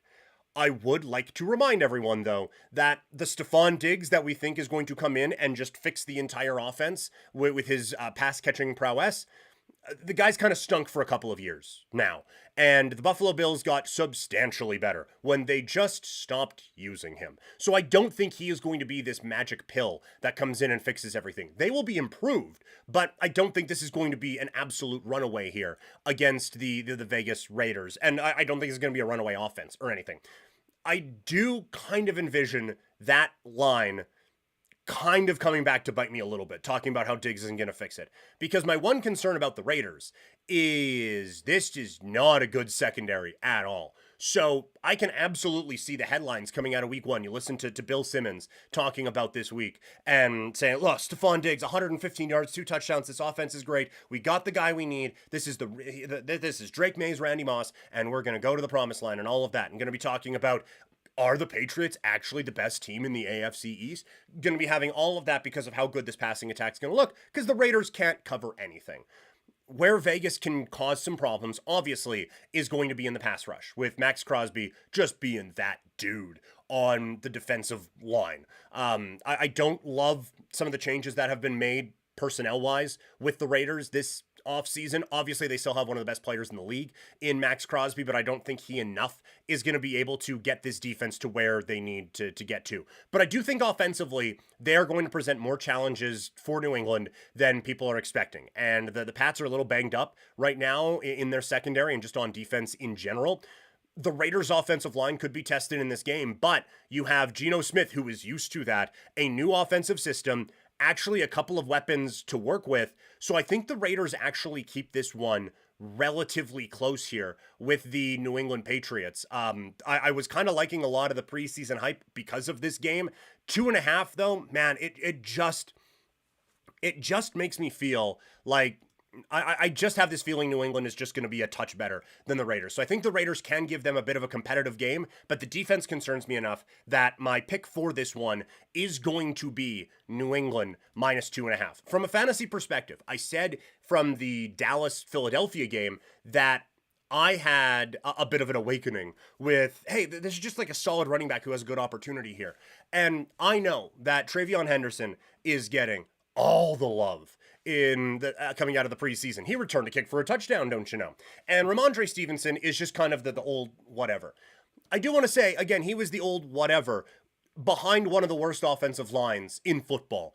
And one thing I think we need to remember, now I don't think this is going to come up with the Raiders as much with Raheem Mostert, but one thing I want to remind everyone is how hyped we were about Jahmyr Gibbs with the Detroit Lions, and how pissed everyone was that it was 60-40 and he wasn't on the 60 side in the first few games when they had him with David Montgomery and the Detroit Lions. I think it was still, maybe it was Jamal Williams. Either way, the running back duo, Jahmyr Gibbs, one of the most talented humans in football, wasn't on the good side of it. And so I would just like to remind everyone that while there is a big shiny running back that is supposed to come in and take all of Ramondre Stevenson's opportunities away, teams don't necessarily operate like that. I think Stevenson is actually going to have a few opportunities in this game, and I think he's kind of going to be the featured back for New England and get a lot more of the run against Vegas than people are expecting. And so I didn't look at player prop bets coming into this one. Maybe I should have, but I don't want to risk everything slowing down here now. But I would take a look at a Ramondre Stevenson rushing prop to see what is out there, because I think he's going to have a pretty good game. I like him in daily fantasy as well. I believe his fantasy or his DraftKings price was around 5,200. So I like that for him. I think there's a very real opportunity for him to have a little bit more run this week than people are expecting. And so that's going to be kind of my lesson learned, is that these veteran running backs that were just like, yeah, he's a bum, whatever, still solid players and still going to have a bit of a say in the offense. So keep an eye on what Ramondre Stevenson is going to do here this week with the New England Patriots, as I have them covering this game at 2.5. Up next, we have the Cincinnati Bengals taking on the Cleveland Browns. Cincinnati favored by 5.5 points in this game with the total at 48. I had talked all offseason about my concerns that Cincinnati didn't do enough to address the defense and certainly didn't do enough to address the offensive line.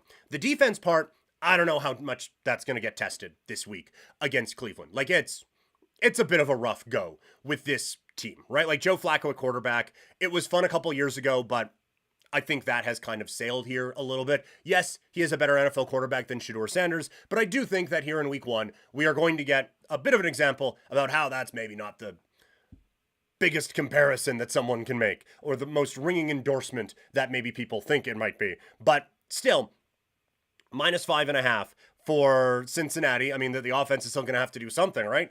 And so that's why I get a bit of a concern on this matchup, because I don't like the offensive line for Cincinnati. And Cleveland has kind of got a dude over there, who at one point this offseason was the highest paid defensive player in the NFL, and now I think he did like fourth. But Myles Garrett is a game wrecker, and specifically against a team like Cincinnati, where the offensive line is a bit of a problem. So I have some concerns about what this is going to look like for Cincinnati on the offensive side. I do think that the Bengals end up winning this game, and I think it'll probably be by that 5.5, but I'm going to go under on this. And it's weird to say under, given, again, the defensive struggles that I think that Cincinnati is going to have and the high-powered offense that they do have, but I just think there is not a whole lot on the offensive side for the Cleveland Browns, and enough on the defensive side that it's going to slow that up just a bit for Cincinnati. So under is my play there. In terms of fantasy,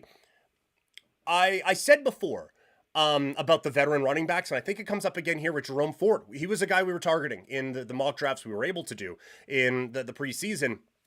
He's going to get a lot of the volume here. And he doesn't suck. Like, he's not this exciting guy that maybe we thought he was in replacing Nick Chubb, but he is a solid running back. And again, going up against the defensive front for Cincinnati, I think there's an opportunity there for him to really bust out here and get some pretty good, get a pretty good game going. So he would be someone I would look at in terms of a value play in DraftKings.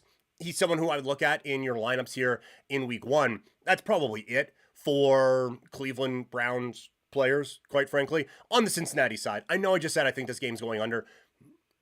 I can't, in all good conscience, tell you to sit any of their dudes, right? Like, Burrow, I would love to see the fantasy team that wouldn't be starting Joe Burrow in week 1. Jamar Chase, same thing. Higgins, same thing. Brown, same thing. Like, these are strong options that you drafted to start, and a matchup against Cleveland isn't going to scare you away from that. So those would be just the bits of fantasy wisdom I would give for this matchup between Cincinnati and the Cleveland Browns.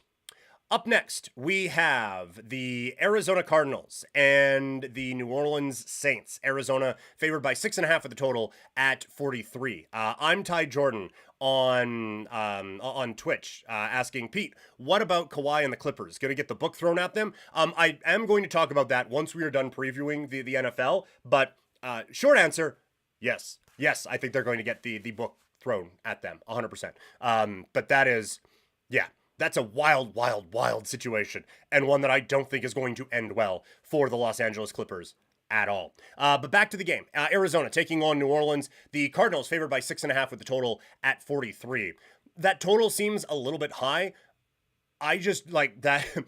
The assumption there is that Arizona's going to win this game 43-0. Like, I don't see anything on the Saints on offense that makes you feel confident about them putting up a whole lot of points here. So that's the analysis for New Orleans, is I don't think they're a good football team. Talked about it in the preseason, in the preview. I have Arizona winning the division this year. I think that this is an improved team on defense, and I think the young players on offense are going to be able to step up and take that step forward for Arizona. I think this is a big week for them. I think this is going to be an eye-opening game for a lot of people with what Arizona is looking to do. I have Arizona winning this one. That is absolutely one of the picks I am clicking this week. From a fantasy standpoint, it's kind of start your studs, right? Like Kamara, I know we had him as an overrated player in fantasy this year, but you're still playing him. Same with James Conner. Marvin Harrison Jr., I think, has a good day here. I would start Kyler in leagues. Most people are going to have him paired up with someone else. I would go on the Kyler side of it. I think they have a very good game here. And Trey McBride, obviously. The couple that are a bit like, let's see. Shaheed, I would feel better if you didn't start him this week and just see what the offense is going to look like and see kind of where he fits in. But if you have to, a desperation thing, go for it. If you happened to play against someone who had a big day in week 1, or you had AJ Brown with Shaheed, maybe go with Shaheed because he has the opportunity to be kind of that big play guy. But I would be on the fence and kind of leaning toward no in playing him this week for Arizona. But a nice easy one because New Orleans is just a bad football team. So this one's Arizona all the way. Next, we have the Washington Commanders taking on the New York Jets. The Manders are favored by 6 points with a total at 45.5. In the previews, talked about how I am worried that Washington could be this year's Houston Texans, where we're all hot and bothered. Quarterback is a culture changer. This guy, how can this year not go better for these guys. Look at how talented this dude is. And again, they were the most aggressive team in NFL history on fourth downs, and they converted a lot of them. And defensively, they were able to scheme the hell out of it. And they were able to catch a few teams off guard. That's not happening this season. I have concerns about the playmaking on this team. Not that Brian Robinson was all this grand thing or anything like that, but you had a contract dispute with your number one receiver and your number one running back left. I feel like it is okay for me to assume that there's going to be maybe half a step back taken at the start of the year before this team just goes out and starts dominating everyone. I do also think that the fourth down luck or whatever, if that comes down from like 87% down to 60 even, this is going to be an entirely different year for them. On the Giants, having Neighbors there as a very talented player and being underutilized, I do think that Russell Wilson, while not awesome, is going to be enough to get this offense, just like I said before, just get the trains running on time, be able to keep this thing moving and get the ball going downfield and just get it into Neighbors' hands. He's going to be good enough to do that. I think Tyrone Tracy is fine. This is another one. We talk about the veteran guys who are just kind of over it and not excited about. I think Tyrone Tracy has a decent day here for the New York Giants and able to kind of put up some numbers. And again, I think he is kind of a good value play in daily fantasy. And on defense, like Abdul Carter is a game wrecker. To combine that with Thibodeau and Burns on the defensive side, I think they give Washington quite a few problems here. I'm not going to go so far as to take Giants money line, but I like New York Giants +6 in this game as an underdog play. I think that they do a good job here of at least keeping this game low scoring enough to be able to maybe strike in this one and keep it close. So I have Giants again +6. From a fantasy standpoint, probably wait and see on the running backs. If you drafted old Bill Krosky, I think people want to play him. You probably have better options though. Like I said, I think Tracy is someone I would try to find my way into being able to start him this week. And then like you're not starting Russell Wilson, you are starting Jaden Daniels. And while we are concerned about Terry McLaurin, not concerned enough to not play him in this matchup. So any other fantasy questions, like I said, let me know in the chat. Didn't time that perfectly. Up next, we have Carolina taking on Jacksonville as these expansion cousins face off with the Jags, favored by 3. New coach Liam Cohen looking to erase all the cringy memories of the press conference and the Duval thing. So the best way to do that is to have a very good football outing. We will see if they can do that against Carolina. The total in this game is at 46.5. I think people are kind of sleeping on the Panthers a little bit. And I get the Coker injury hurts it a touch, but Tetero McMillan, sorry, apparently he doesn't like Tetero McMillan is a baller. And as a number one receiver, I think gives this offense a bit of an option that they didn't have before and allows Xavier Legette to kind of just be a number 2 that can work his way out there and be a guy who can kind of take the top off of a defense. Chuba Hubbard, solid as a running back. I do have a couple concerns about this team defensively, but I think the offense is going to be ball controlling enough to not have that be a problem. On the Jacksonville side, yes, bringing a new play caller in was very needed. And I can appreciate that maybe that will breathe some life into this team. That being said, I just don't think they're that good. Trevor Lawrence, I feel like while maybe having everything around him not be perfect has hindered him, I think he's just kind of middle of the pack in terms of talent as a quarterback right now. And the running backs like Bigsby, Tootin, and Etienne are just, okay, fine. And then obviously, like Brian Thomas Jr. is a thing. We will see with Travis Hunter.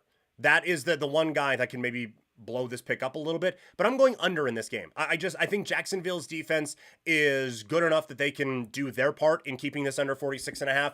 And I don't think Jacksonville's offense is going to be enough to really blow this one out of the water. But Jacksonville, I think of all the teams that we are seeing here, they are the one that could really benefit from a big performance in week 1 to kind of get people on their side going forward. But right now, I have this one going under at 46.5 points. Up next, we have the Miami Dolphins taking on the Indianapolis Colts. Miami coming into this game slight underdogs against the Colts with the total sitting at 46.5. This is a weird one for me because I don't think either team is all that good. For Miami, they are getting healthier. Apparently, Devon Achane is going to play this week, so that is a very beneficial thing for them, along with Tyreek Hill as well. Defensively, getting Bradley Chubb back, I think, is going to be big for them. Again, it's kind of like the Cowboys, where they have a few big pieces, but you don't love all of it. And I think the overall sum is a pretty lackluster football team. On the Colts side, again, compared to Anthony Richardson, Daniel Jones is a great option as a starting quarterback. Compared to NFL starting quarterbacks, Daniel Jones is not a great option as a starting quarterback. And that's where I think there are going to be some problems for the Colts in this, is that this offense is just not going to be dynamic enough to move the ball down the field and create a number of opportunities. Defensively, I'm interested to see what it looks like with a new scheme. Last year, they were very predictable. This year, we talked about Latu being a potential breakout candidate. Outside of that, though, that there's just not a lot of weapons out there, not a lot of playmakers out there that you feel totally confident in. So I don't think this is one that we're going to see on Red Zone a ton. I don't think this is a great game, but I am going to go with Miami to take this one. We'll take the half point and go with the Dolphins to cover in an interesting-ish Week 1 matchup. Up next, it is the Pittsburgh Steelers taking on the New York Jets. The Steelers favored by 2.5 in a revenge game for both quarterbacks, Aaron Rodgers and Justin Fields. And we can see how much revenge Vegas thinks each quarterback is going to get, as the total is at 38. And it could probably be lower in this spot as well. Talked all offseason about how I think the Jets are a breakout team. I think Aaron Glenn comes in and sets a tone for this football club and just allows them to be a bit sharper and a bit better than what we saw from the opposition or from them a year ago. And I still like this roster. I know that it didn't look great last year, but I think the quarterback, I don't think people are really giving enough credit to how bad Aaron Rodgers was a season ago. No, Justin Fields isn't awesome, but I think he can be better than that. He can be better than last year's version of Aaron Rodgers and get the ball into the hands of the talented people that are on this team. And then defensively, with a defensive coach that got the most out of that unit out in Detroit, I think there's no Aiden Hutchinson here, but there's a lot of really solid players on this Jets defense, and that's going to cause quite a few problems for oppositions this season. So I'm high on the Jets going into this year. On the Steelers side, everyone was saying the right stuff in the preseason, but everyone was saying the right stuff in New York. And even in the first couple of weeks when it wasn't necessarily going the Jets' way, Aaron Rodgers was talking about holding people accountable. It's like, oh, no one's done that here. Holding people accountable. Brilliant. And then when it came to holding Rodgers accountable, it was the coaching and play calling issues. And, it wasn't my fault is what I'm getting at here. So the accountability stopped at the quarterback position. I don't think that's going to fly in Pittsburgh, but I just think Aaron Rodgers is what he is at this point, as a human and also as a quarterback. He's 42. So a full year removed from the injury. That's great. Okay. Except it's 42. And there's just not a lot of people who have done that at this age. So I'm not high on him. I like the defense. I like a couple of pieces on the offense, but I'm not there with Pittsburgh. I think the Jets get an upset here. So I'm going Jets plus 2.5, and that will be a pick that we click here in week number 1. Up next, we have the Tampa Bay Buccaneers taking on the Atlanta Falcons, an NFC South matchup to kick off the season this year in the NFL. Tampa Bay favored by 2 with the total at 47. I like the Bucs. I know that there have been some injury issues, obviously with Godwin. Doesn't seem like he's going to be able to play week 1. Tristan Wirfs banged up in the preseason as well. But I think this is a solid football team. Vita Vea is still a rock at the middle of that defense. They did have a few troubles in getting stops when they needed to defensively last season. We'll see if they can correct some of that. But Baker, still with a lot of the weapons they have offensively, I like it a lot. On the Falcons side, people are excited, right? Michael Penix looked good in a couple of starts last year, and they have a few talented players that they just haven't been able to get the most out of, and so people are assuming that he can do that.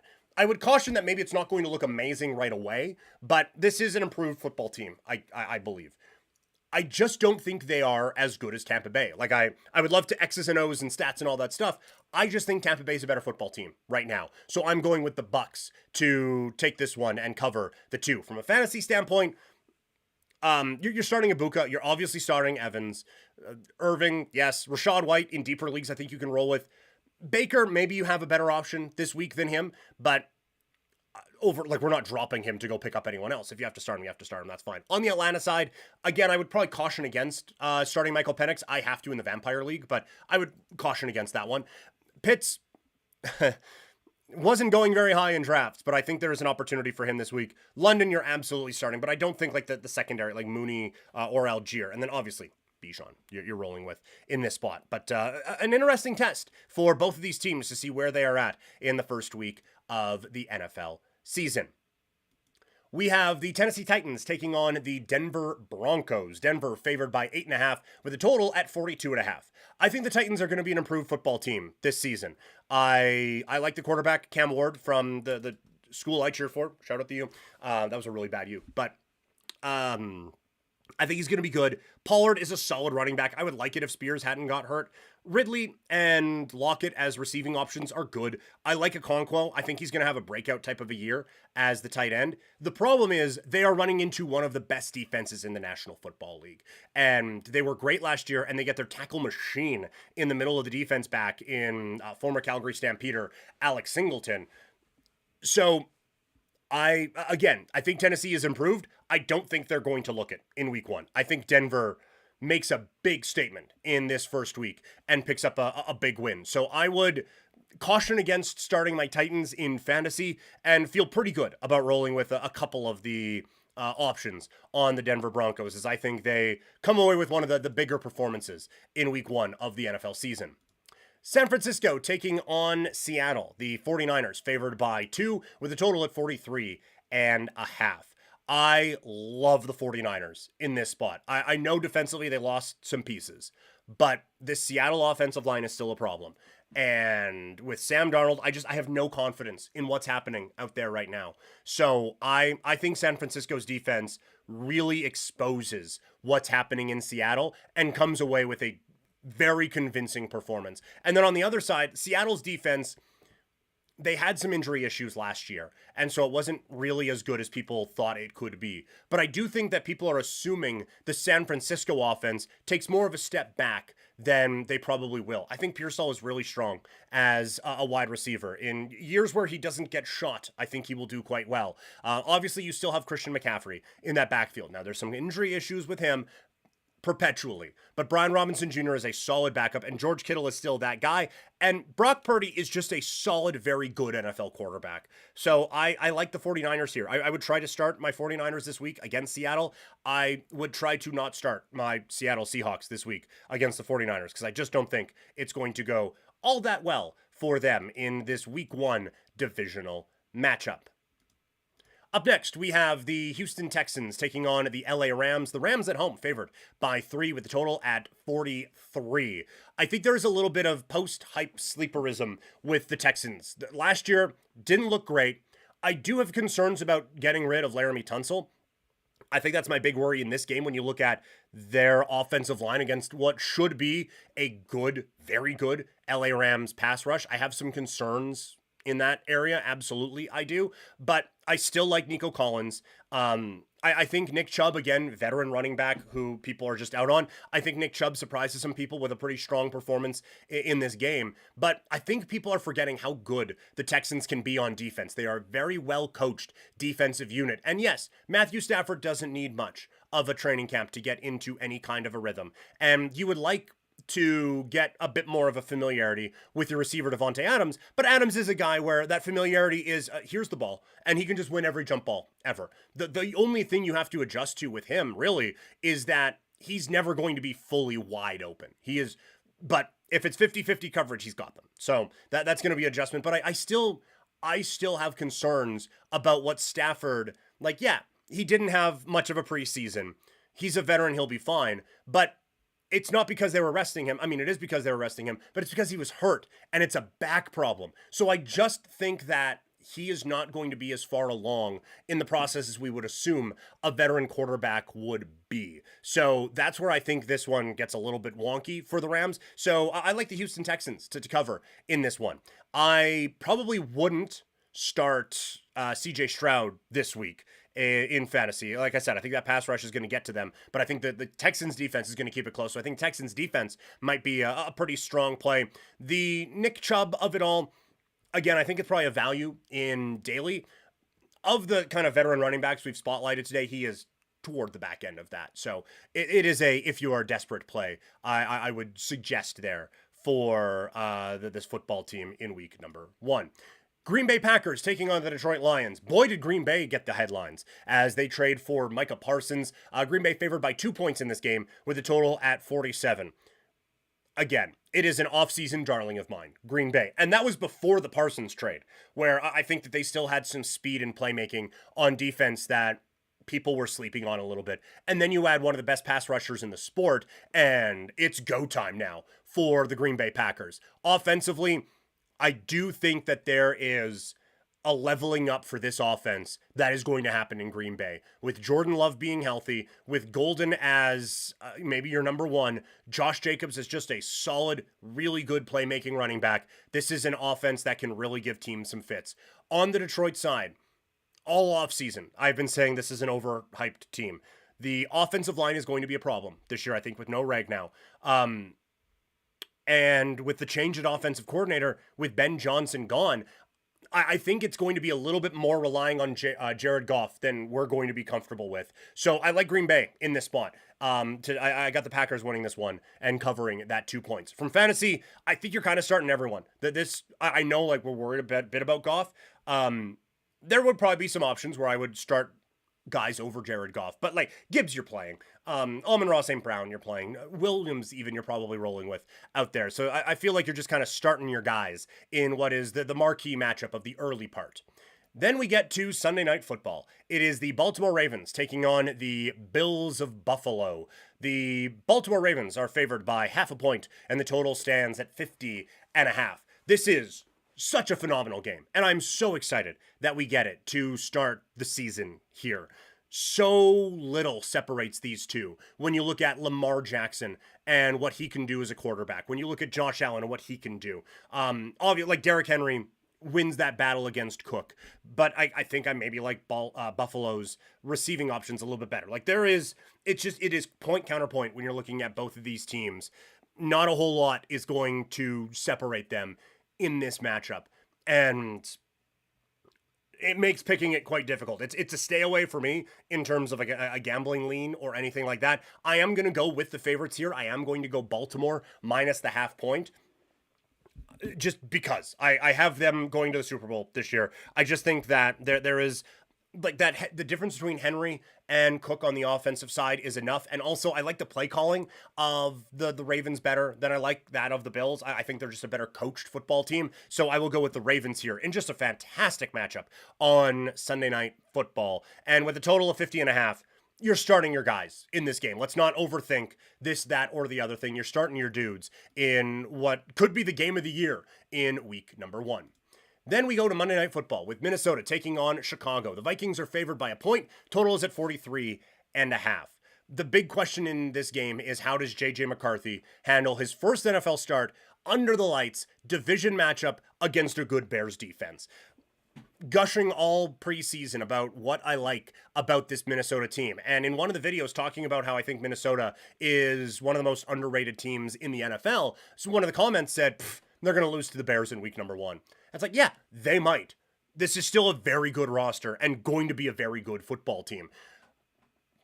I'm going to go with Minnesota here in part because I feel like I'm a little take committed at this point, but I do think Chicago is improved. I think that defense is not getting enough credit for what they did a season ago. They made obvious improvements on the offensive line, and Caleb Williams, there's a lot of pressure on him now to get this going with the new offensive coordinator, new offensive line there. I think that improvements are going to be made, but this is a really good Minnesota defense that I think is going to be able to bottle them up and shut them down. So I like Minnesota in this one, and I like under at 43.5.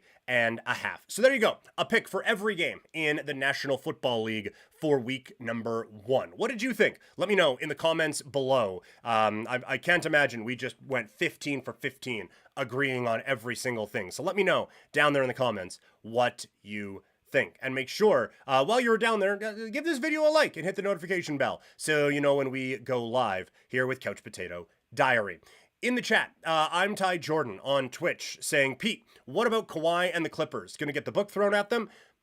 Yes, they are. It is one of the weirdest situations we have seen in sports, and it's a bit surprising it doesn't come up more often. What the hell is happening with the Clippers and Kawhi Leonard?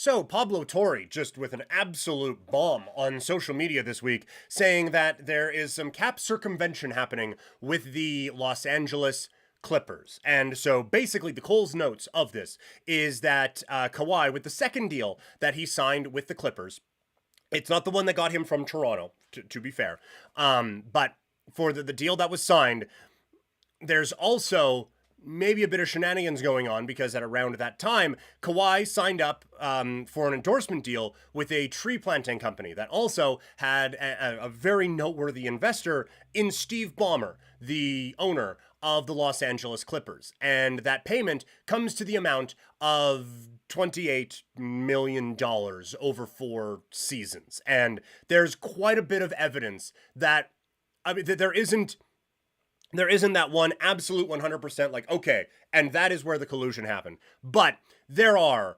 significant enough puzzle pieces that you can put together that you have to be just the most either optimistic or head in the sand or whatever person to believe that there wasn't something going on there. And now there are other reports from the Boston Sports Journal, I believe, that there's more payments that have kind of been unearthed for Kawhi, and it all kind of comes out to around $50 million in cap circumvention from the Los Angeles Clippers to Kawhi Leonard. And so obviously there's a lot of different things at play here. But the first part is, like I said before, there's obviously something happening here, right? Like, and Steve Ballmer, credit to him, I will say, because he hasn't, like, one thing, a quick aside, one thing that I feel is happening way too often now in sports and in politics for sure is like this whole thing of don't ask the question or don't answer the question you've been asked, answer the question you want to be asked. And there is an art form to doing that, and people have kind of lost it and just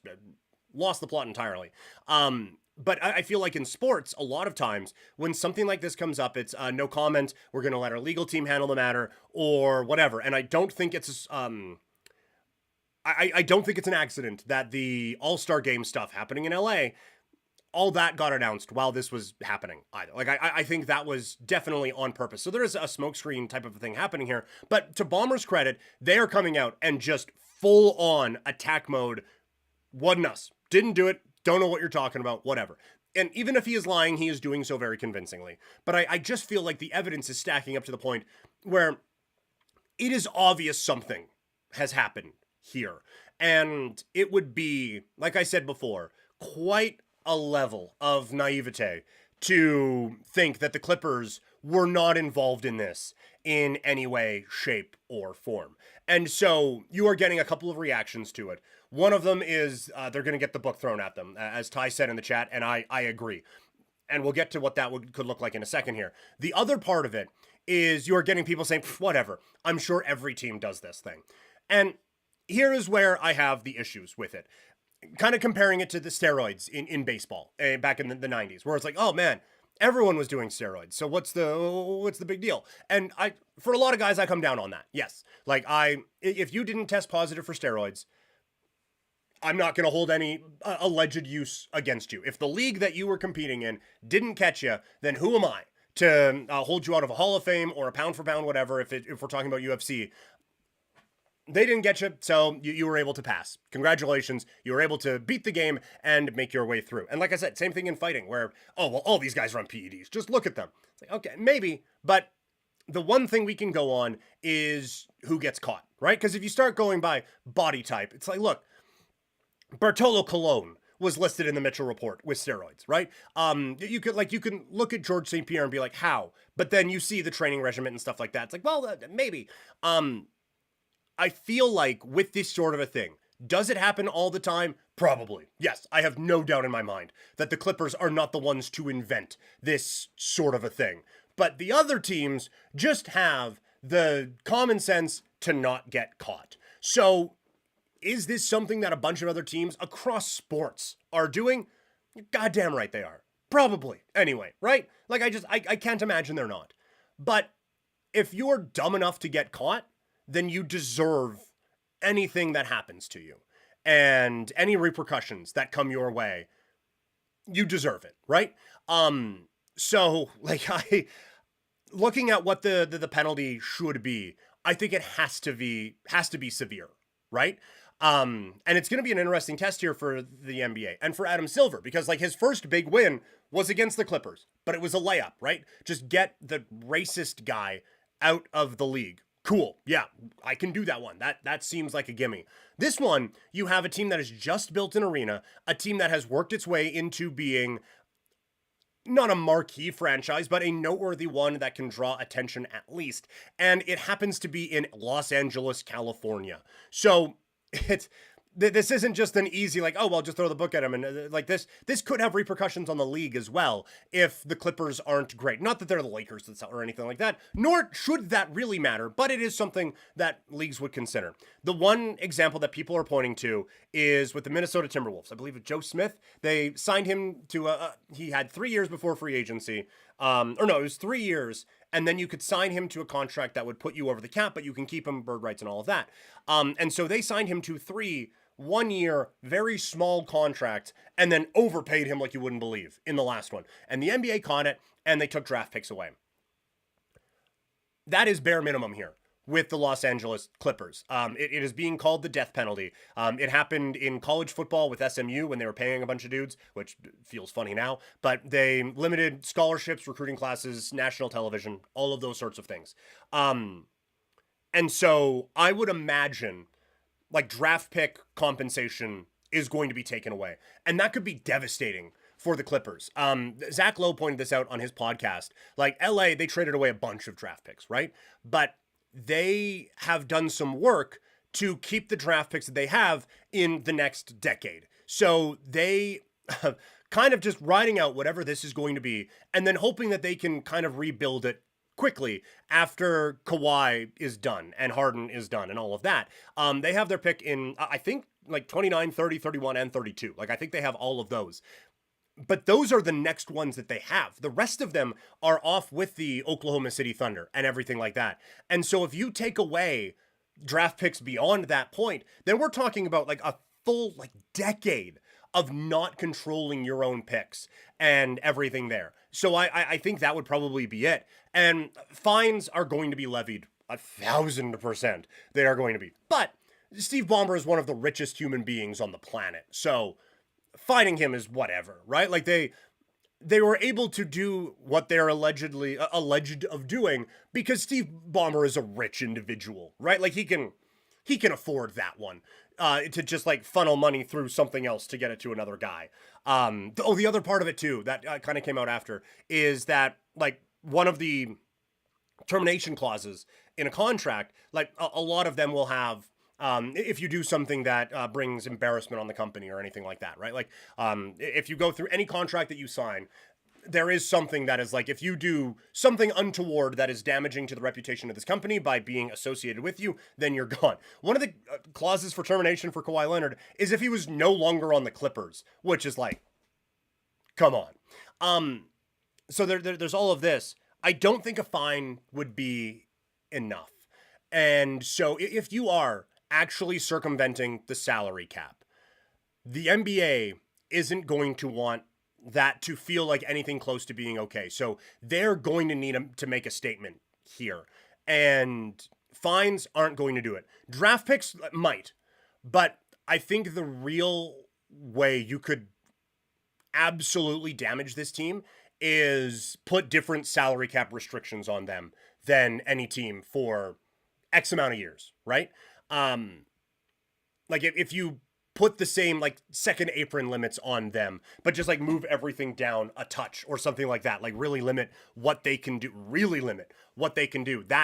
that's the deterrent and that sends the message, I think. So I like draft picks probably gone. People are saying terminate the contract. It's like, whatever. The contract is there. I don't know what doing that, like he would just try to find a way to sign back with the Clippers or something else, right? Like, But I don't think, like, that one kind of feels like what's done is done. But I do think that actually limiting what this team could do in free agency to try to buy their way out of any draft pick problems they may have, that is really where you are going to make this seem like something you can't do ever again. But I am so fascinated by this whole thing, and a huge shout out to Pablo Torre for some of the best journalism we've seen in sports in quite some time. So that is the wild story in the National Basketball Association right now. Again, for those of you who are listening in podcast form or catching this after, you can get these as early as possible by watching it live on the streams. The next guaranteed live stream is going to be Monday at noon on Twitch, Kick, and YouTube. That you can see all the places below where you can check us out there. But that's going to be the reaction to everything happening on Monday. And we got some combat sports we'll be getting ready for on that day as well. But now let's move to the Canadian Football League. Toxic has been waiting for this for a long time. Messaging in the chat, do we finally get CFL power rankings so I can hear PK put the Stamps at number 1? Well, as we come out of Labor Day and get into another week in the Canadian Football League, will Toxic get his way? We'll see. It's time for power rankings.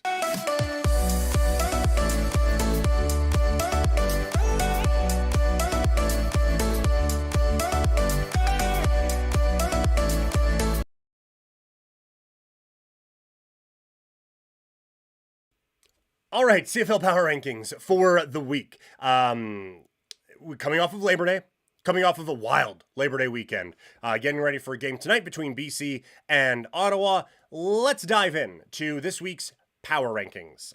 Coming in at number 9, it's the Ottawa Red Blacks. They didn't play last week. No one looked bad enough that they should fall off. So I have Ottawa down there at number 9. And we'll get into the preview of the week here in a second, but I'm not confident that they turn this around.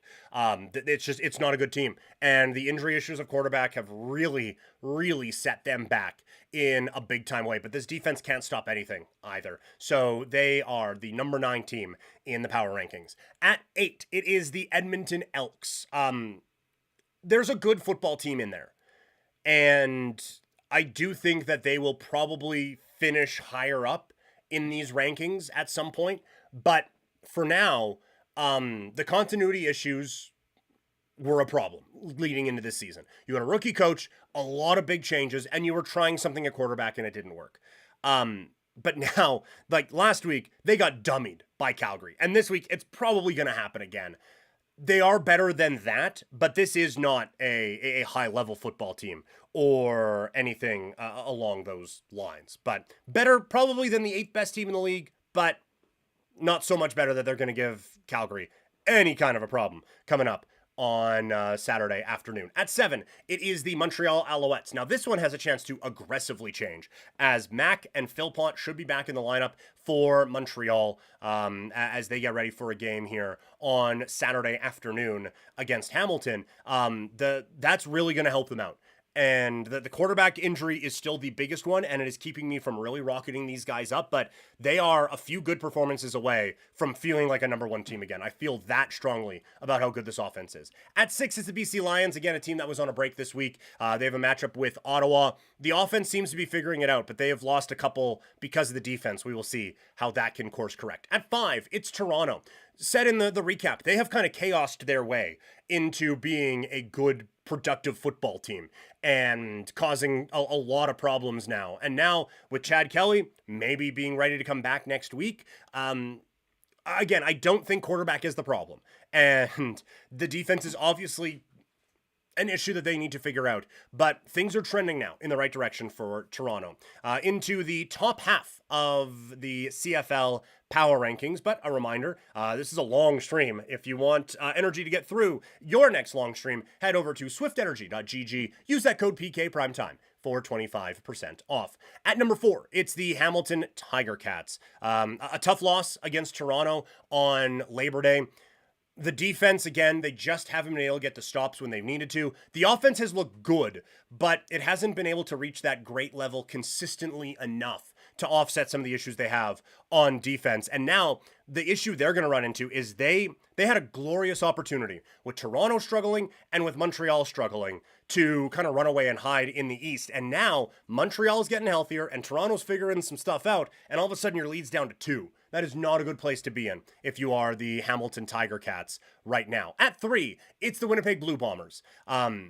They have lost against teams that are above them here in the power rankings and lost to some of the higher ups, right? Like they're 0-3 against Calgary and they're 0-1 against Saskatchewan. Now they have a chance to change that one coming up here on Saturday afternoon, but the offensive line is a problem. The defense looked like it was getting some stuff figured out and then kind of didn't.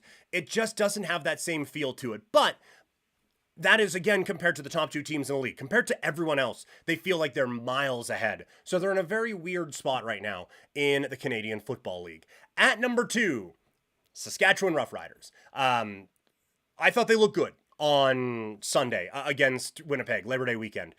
Defensively, that front 4 is just a beast and an absolute game wrecker.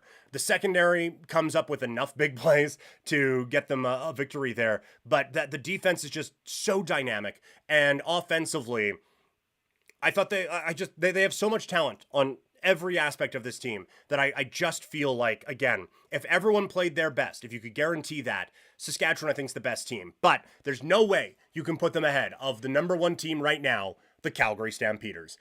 Talk about, again, game-wrecking front 4s. That defense is elite at causing all kinds of chaos and getting to the quarterback and really throwing off every game plan that teams can have. Saskatchewan can be dominant in the trenches, and they dominated Saskatchewan in the trenches. Offensive line, defensive line, fantastic. Vernon Adams is such a talent at quarterback, and working in the young talent that they have at receiver to go along with a dominant defense. And again, you look at teams 2 and 3 on this list, the next 2 best teams in the Canadian Football League, they went 5-0 against them. That is just an absurd run of dominance. And I've said it before, barring injury, I don't know what I could see from the rest of the season that would make me think Calgary wouldn't or shouldn't be the favorites to win the Grey Cup. So they are the number 1 team in the CFL. So that is how they rank. How will they do this week? CFL season kicks off again tonight, and coming off of a wild Labor Day, now we're getting into crunch time. Now the games are important, so let's break them down.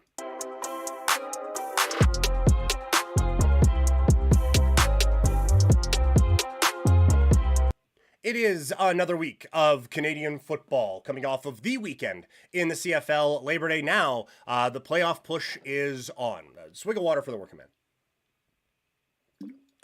Sorry, needed that. All right, let's begin with Friday. BC Lions taking on the Ottawa Red Blacks. By the way, featured most of these games in my 3 Down Nation best bets. I'm going to link that on social media and in the chats and everything, or in the comment section, sorry. So not going to officially give predictions here, but give breakdowns, and you can check out the official picks over there. But BC taking on the Ottawa Red Blacks. The obvious concern here for Ottawa is that their starting quarterback is out. Drew Brown is hurt, was limited in practice, and was listed as out. Ottawa is 2-4 when they have Drew Brown in the lineup, averaging 30.5 points a game. Without Drew Brown, they're 1-4, averaging 18 points a game, and they haven't scored more than 20 in any of them. They're taking on BC, who we talked about in the power rankings, has figured it out on offense. This offense has been clicking. They've scored 30 points in 5 of 6. Nathan Rourke has over 300 passing yards in 5 of 6 as well. And they're going to be facing an Ottawa defense that has allowed 30 points in 4 of their last 5. All of it really combines to make a very difficult night for the Ottawa Red Blacks coming up tonight against BC. Up next, it is the top 2 teams in the East Division. Montreal taking on Hamilton. I have worries about the injury issue at quarterback for Montreal, but getting a lot of receiving options and a lot of just players back from injury is going to be, I think, a huge step for Montreal. And again, Hamilton's defense just concerns me with how much they have been able to give up and just how they have failed to really get that big stop when they have needed it. And Montreal, with everyone getting back to health, I think the defense could limit Hamilton offensively as well. So I think just it's Hamilton catching Montreal at a bad time this week. And I think we talked about it a little bit in the power rankings. Montreal was down, dusted. Like their quarterback situation was atrocious. Toronto, everything going on with Toronto was just bad. Hamilton, the continuity, all those things we talked about in the preseason, they had a chance to just run away and hide with the East. And now they're in a dogfight, and it kind of seems like they're outgunned in it. So that's going to be a bit of a concern for them, I think, in this one and down the stretch here in the CFL season. And then we get the matchups that were so nice. We get them twice, with Saskatchewan taking on Winnipeg. The big battle here is going to be the Winnipeg offensive line against the Saskatchewan defensive line. All four guys on Saskatchewan's defensive line, Carney, Ray, Johnson, and Rose, are in the top 10 in the CFL in sacks this season, while Winnipeg has given up 16 sacks in the last 5 weeks. It is a offensive line that has just struggled. And Zach Collaros was able to pull some Houdini stuff and be able to air it out deep.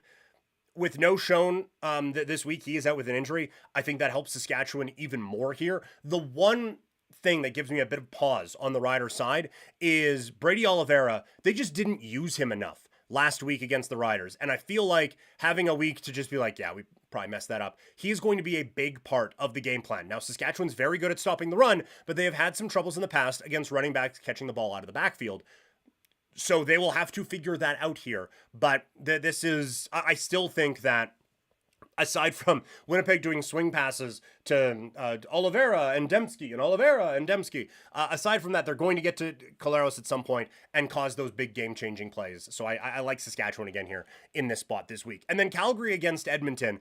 I am surprised that the spread is still just 6. I get Edmonton's at home, but Edmonton's 2-3 at home, and the Stamps have only lost once on the road this season. 7 of Calgary's 8 wins have come by more than a touchdown. So a big spread, it scared me off last week, and it shouldn't. We saw last week, Calgary is just substantially better than Edmonton is. I like the Stamps. I know I said I'm not going to do picks, but that one, you get that one for free. But check out the rest of them over at the best bets on 3 Down Nation. That's going to do it for the sportsy part of the discussion. Let's move now to the world of professional wrestling, as WWE wrapped up their European tour with a fun night out in Paris. Let's talk about WWE Monday Night Raw.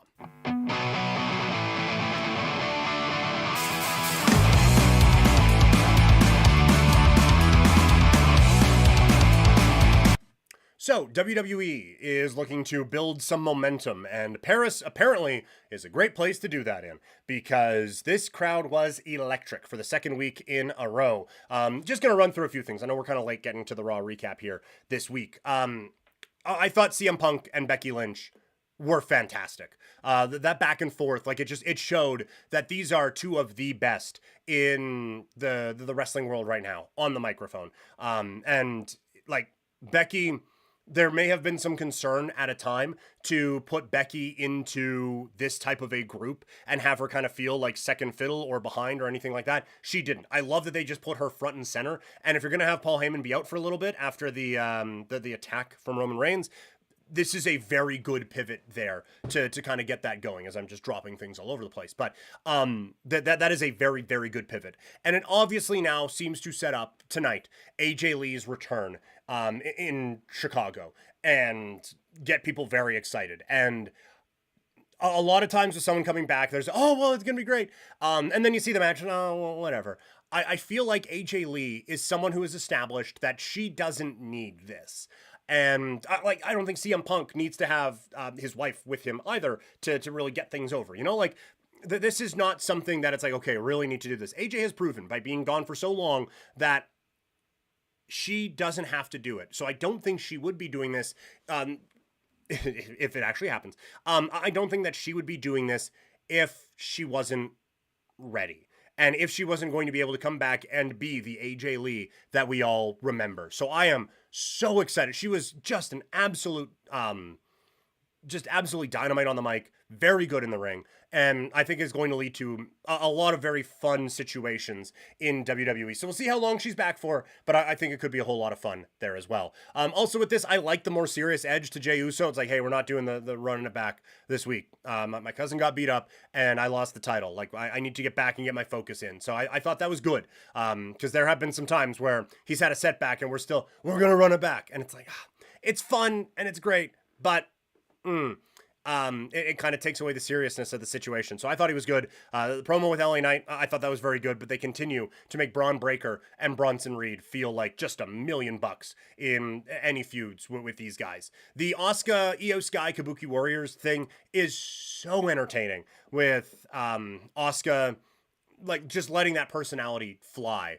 And Kairi Sane, it has been a little hit and miss on the return, but they've done a good job now, and it seems like kind of maximizing what she can do and where she fits into this. And the longer this goes, the bigger babyface you're going to have on your hands with Kairi Sane. Or when she finally turns on Io and it's like, no, how dare you? The bigger heel you're going to have to, how could you follow along with Asuka the way she's treating you? Like, just so much potential with that. I am so excited to see what they do with this. And it's just entertaining week after week after week after week. Absolutely love that one. A bit surprised we don't get AJ winning the Intercontinental title. He loses to Dominic Mysterio.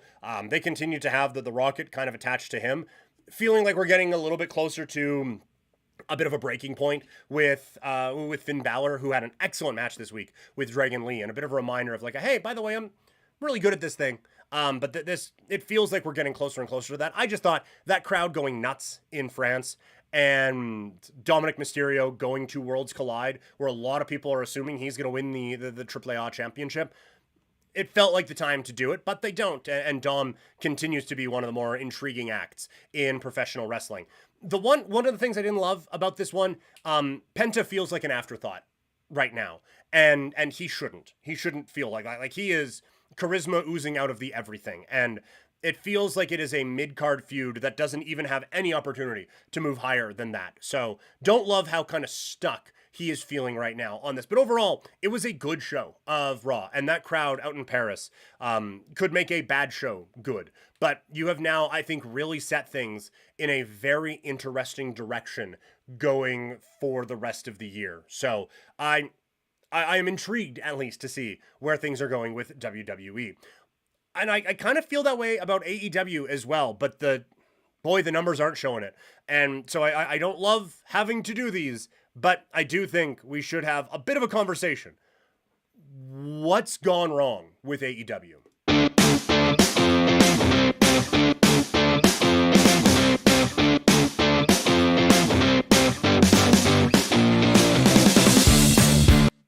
It wasn't supposed to be this way. We were supposed to get rid of the EVPs.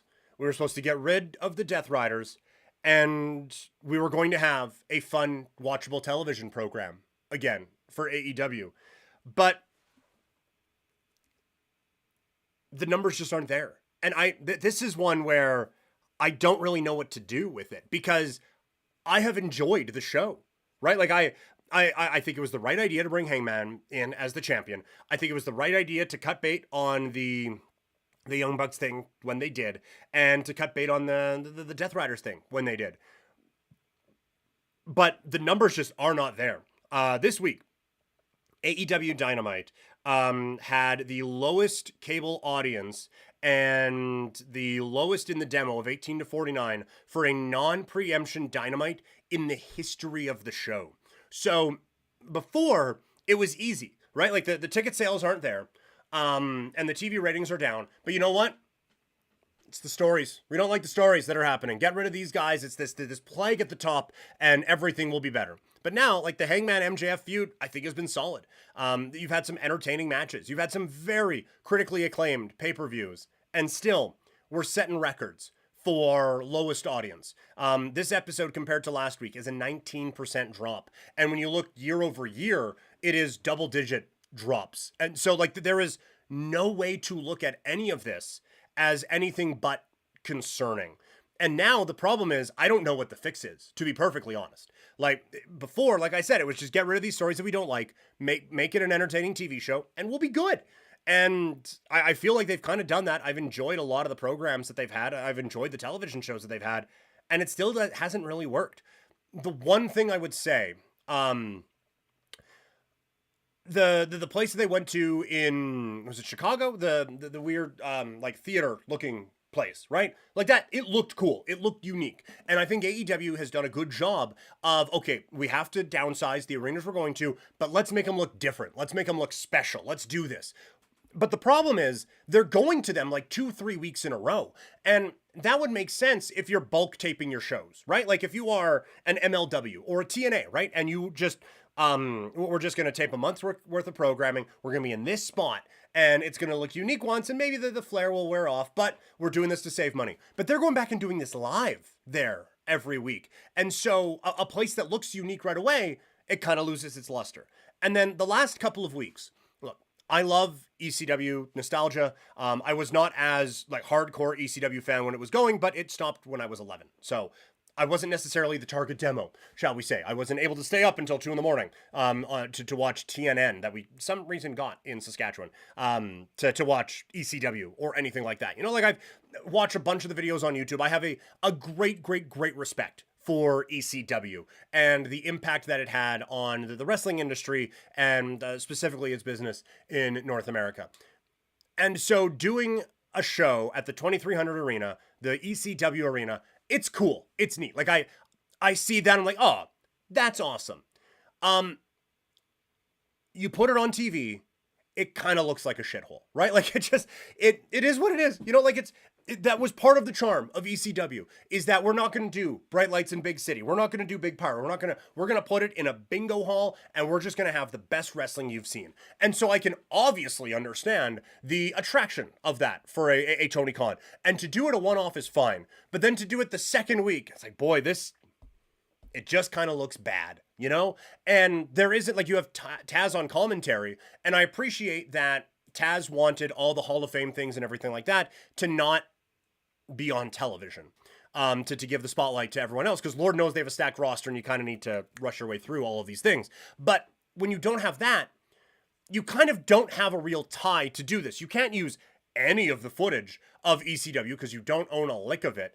And the ECW kind of like revival things that you could do, a lot of those guys, it doesn't look great anymore. And a few of them aren't even here anymore, right? So while we should celebrate and appreciate what ECW has done, if you don't have a connection to it and you're just watching these shows, like, why am I watching this? Like it looked bad on television. It looked small. It looked very poorly lit. And then you didn't have the connection with everything else to really draw that in. So if you want, and the other issue is that you can't even do, like, you know what? AEW's going hardcore. This is like when TNA did hardcore justice with some ECW people. So you know what? At least there's a theme that I can get behind here. And we're going to roll with it that way. And it's going to be a whole lot of fun. But AEW does that every week. And so it wouldn't feel special or anything there either. So there's no connection to it. And when you don't have that connection to it, it just looks bad. And so when you're trying to attract an audience, I don't know if that's the spot to do it in anymore. And it's certainly not the spot to do it in 5 bloody times. When Ring of Honor would go there, and Ring of Honor doing it now, like Death Before Dishonor at the 2300 Arena, perfect. Love that, nailed it. Absolutely 100% do that. And if you want to do a Dynamite or a Collision, why not? Fill your boots. But it shouldn't be back-to-back times. And there should be some kind of something different with it to make it feel different. And so when you see the clips online and you watch it on TV, and again, I love ECW, still watch old ECW clips and all of that, and a great respect for everything there. But even I, tuning in this week, I was like, oh boy, this just... Like even last week, you tune in for a minute, you see the first segment, and then you come back from a break. It's like, God damn, it's small and it feels small, and they've done a good job of not feeling small with a few other things. But boy, this feels smaller than NXT. It really did. And so it's a problem that they have and a perception. And the other part, we have come on here and I think pretty aggressively talked about how much we haven't liked the counter programming for WWE and how WWE has thrown themselves into a bit of a spiral and tied themselves into knots creatively to force these shows. And so because of that, you get an improper build for SummerSlam, and you get just randomly thrown out there NXT cards that don't matter, that don't even feel like special TV shows. And so it's, you know what, they're hurting their own product, and it's not really having an effect. I think it's having an effect because like AEW is coming up on a big time pay-per-view, All Out. It used to be like All In is a cornerstone for them now, but All Out used to be like one of the big four pillars for them. And they're going to be in Toronto, which is a great wrestling city. A lot of it is centered around a legend in Adam Copeland and a return to teaming up with Christian to take on FTR in a bit of a dream match. And no one's talking about it. People are talking about the time change. People are talking about the counter program with WWE and everything else that is going on with WWE, with them being on ESPN. Rightly or wrongly, Brock Lesnar coming back. John Cena, like, all of the talk right now in the wrestling world is WWE, WWE, WWE. And none of it is around what AEW is doing. And so while we can get frustrated with WWE's counter programming and all of the less than spectacular programming that we get because of it, I do think the main thing that they've been trying to accomplish is get attention away from their competition. And I don't know how you could argue anything other than that has been a gigantic success for them.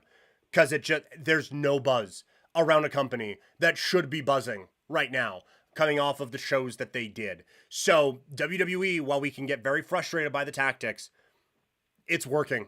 And it's working really effectively to the tune of the lowest audiences Dynamite has ever seen when they fixed a lot of the things that we wanted them to fix. So AEW's in a tough spot. The last thing I will say, and this is just a personal preference, I don't think it's the case, but I said before, I'm good on deathmatch stuff for a bit. And then, like, you tune into Dynamite this week, and Darby Allin pulls out the skateboard with tacks on it. And I don't react. I'm just like, oh, here we go again.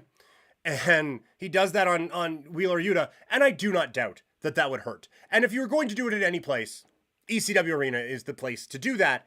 Except we've seen it 8 times.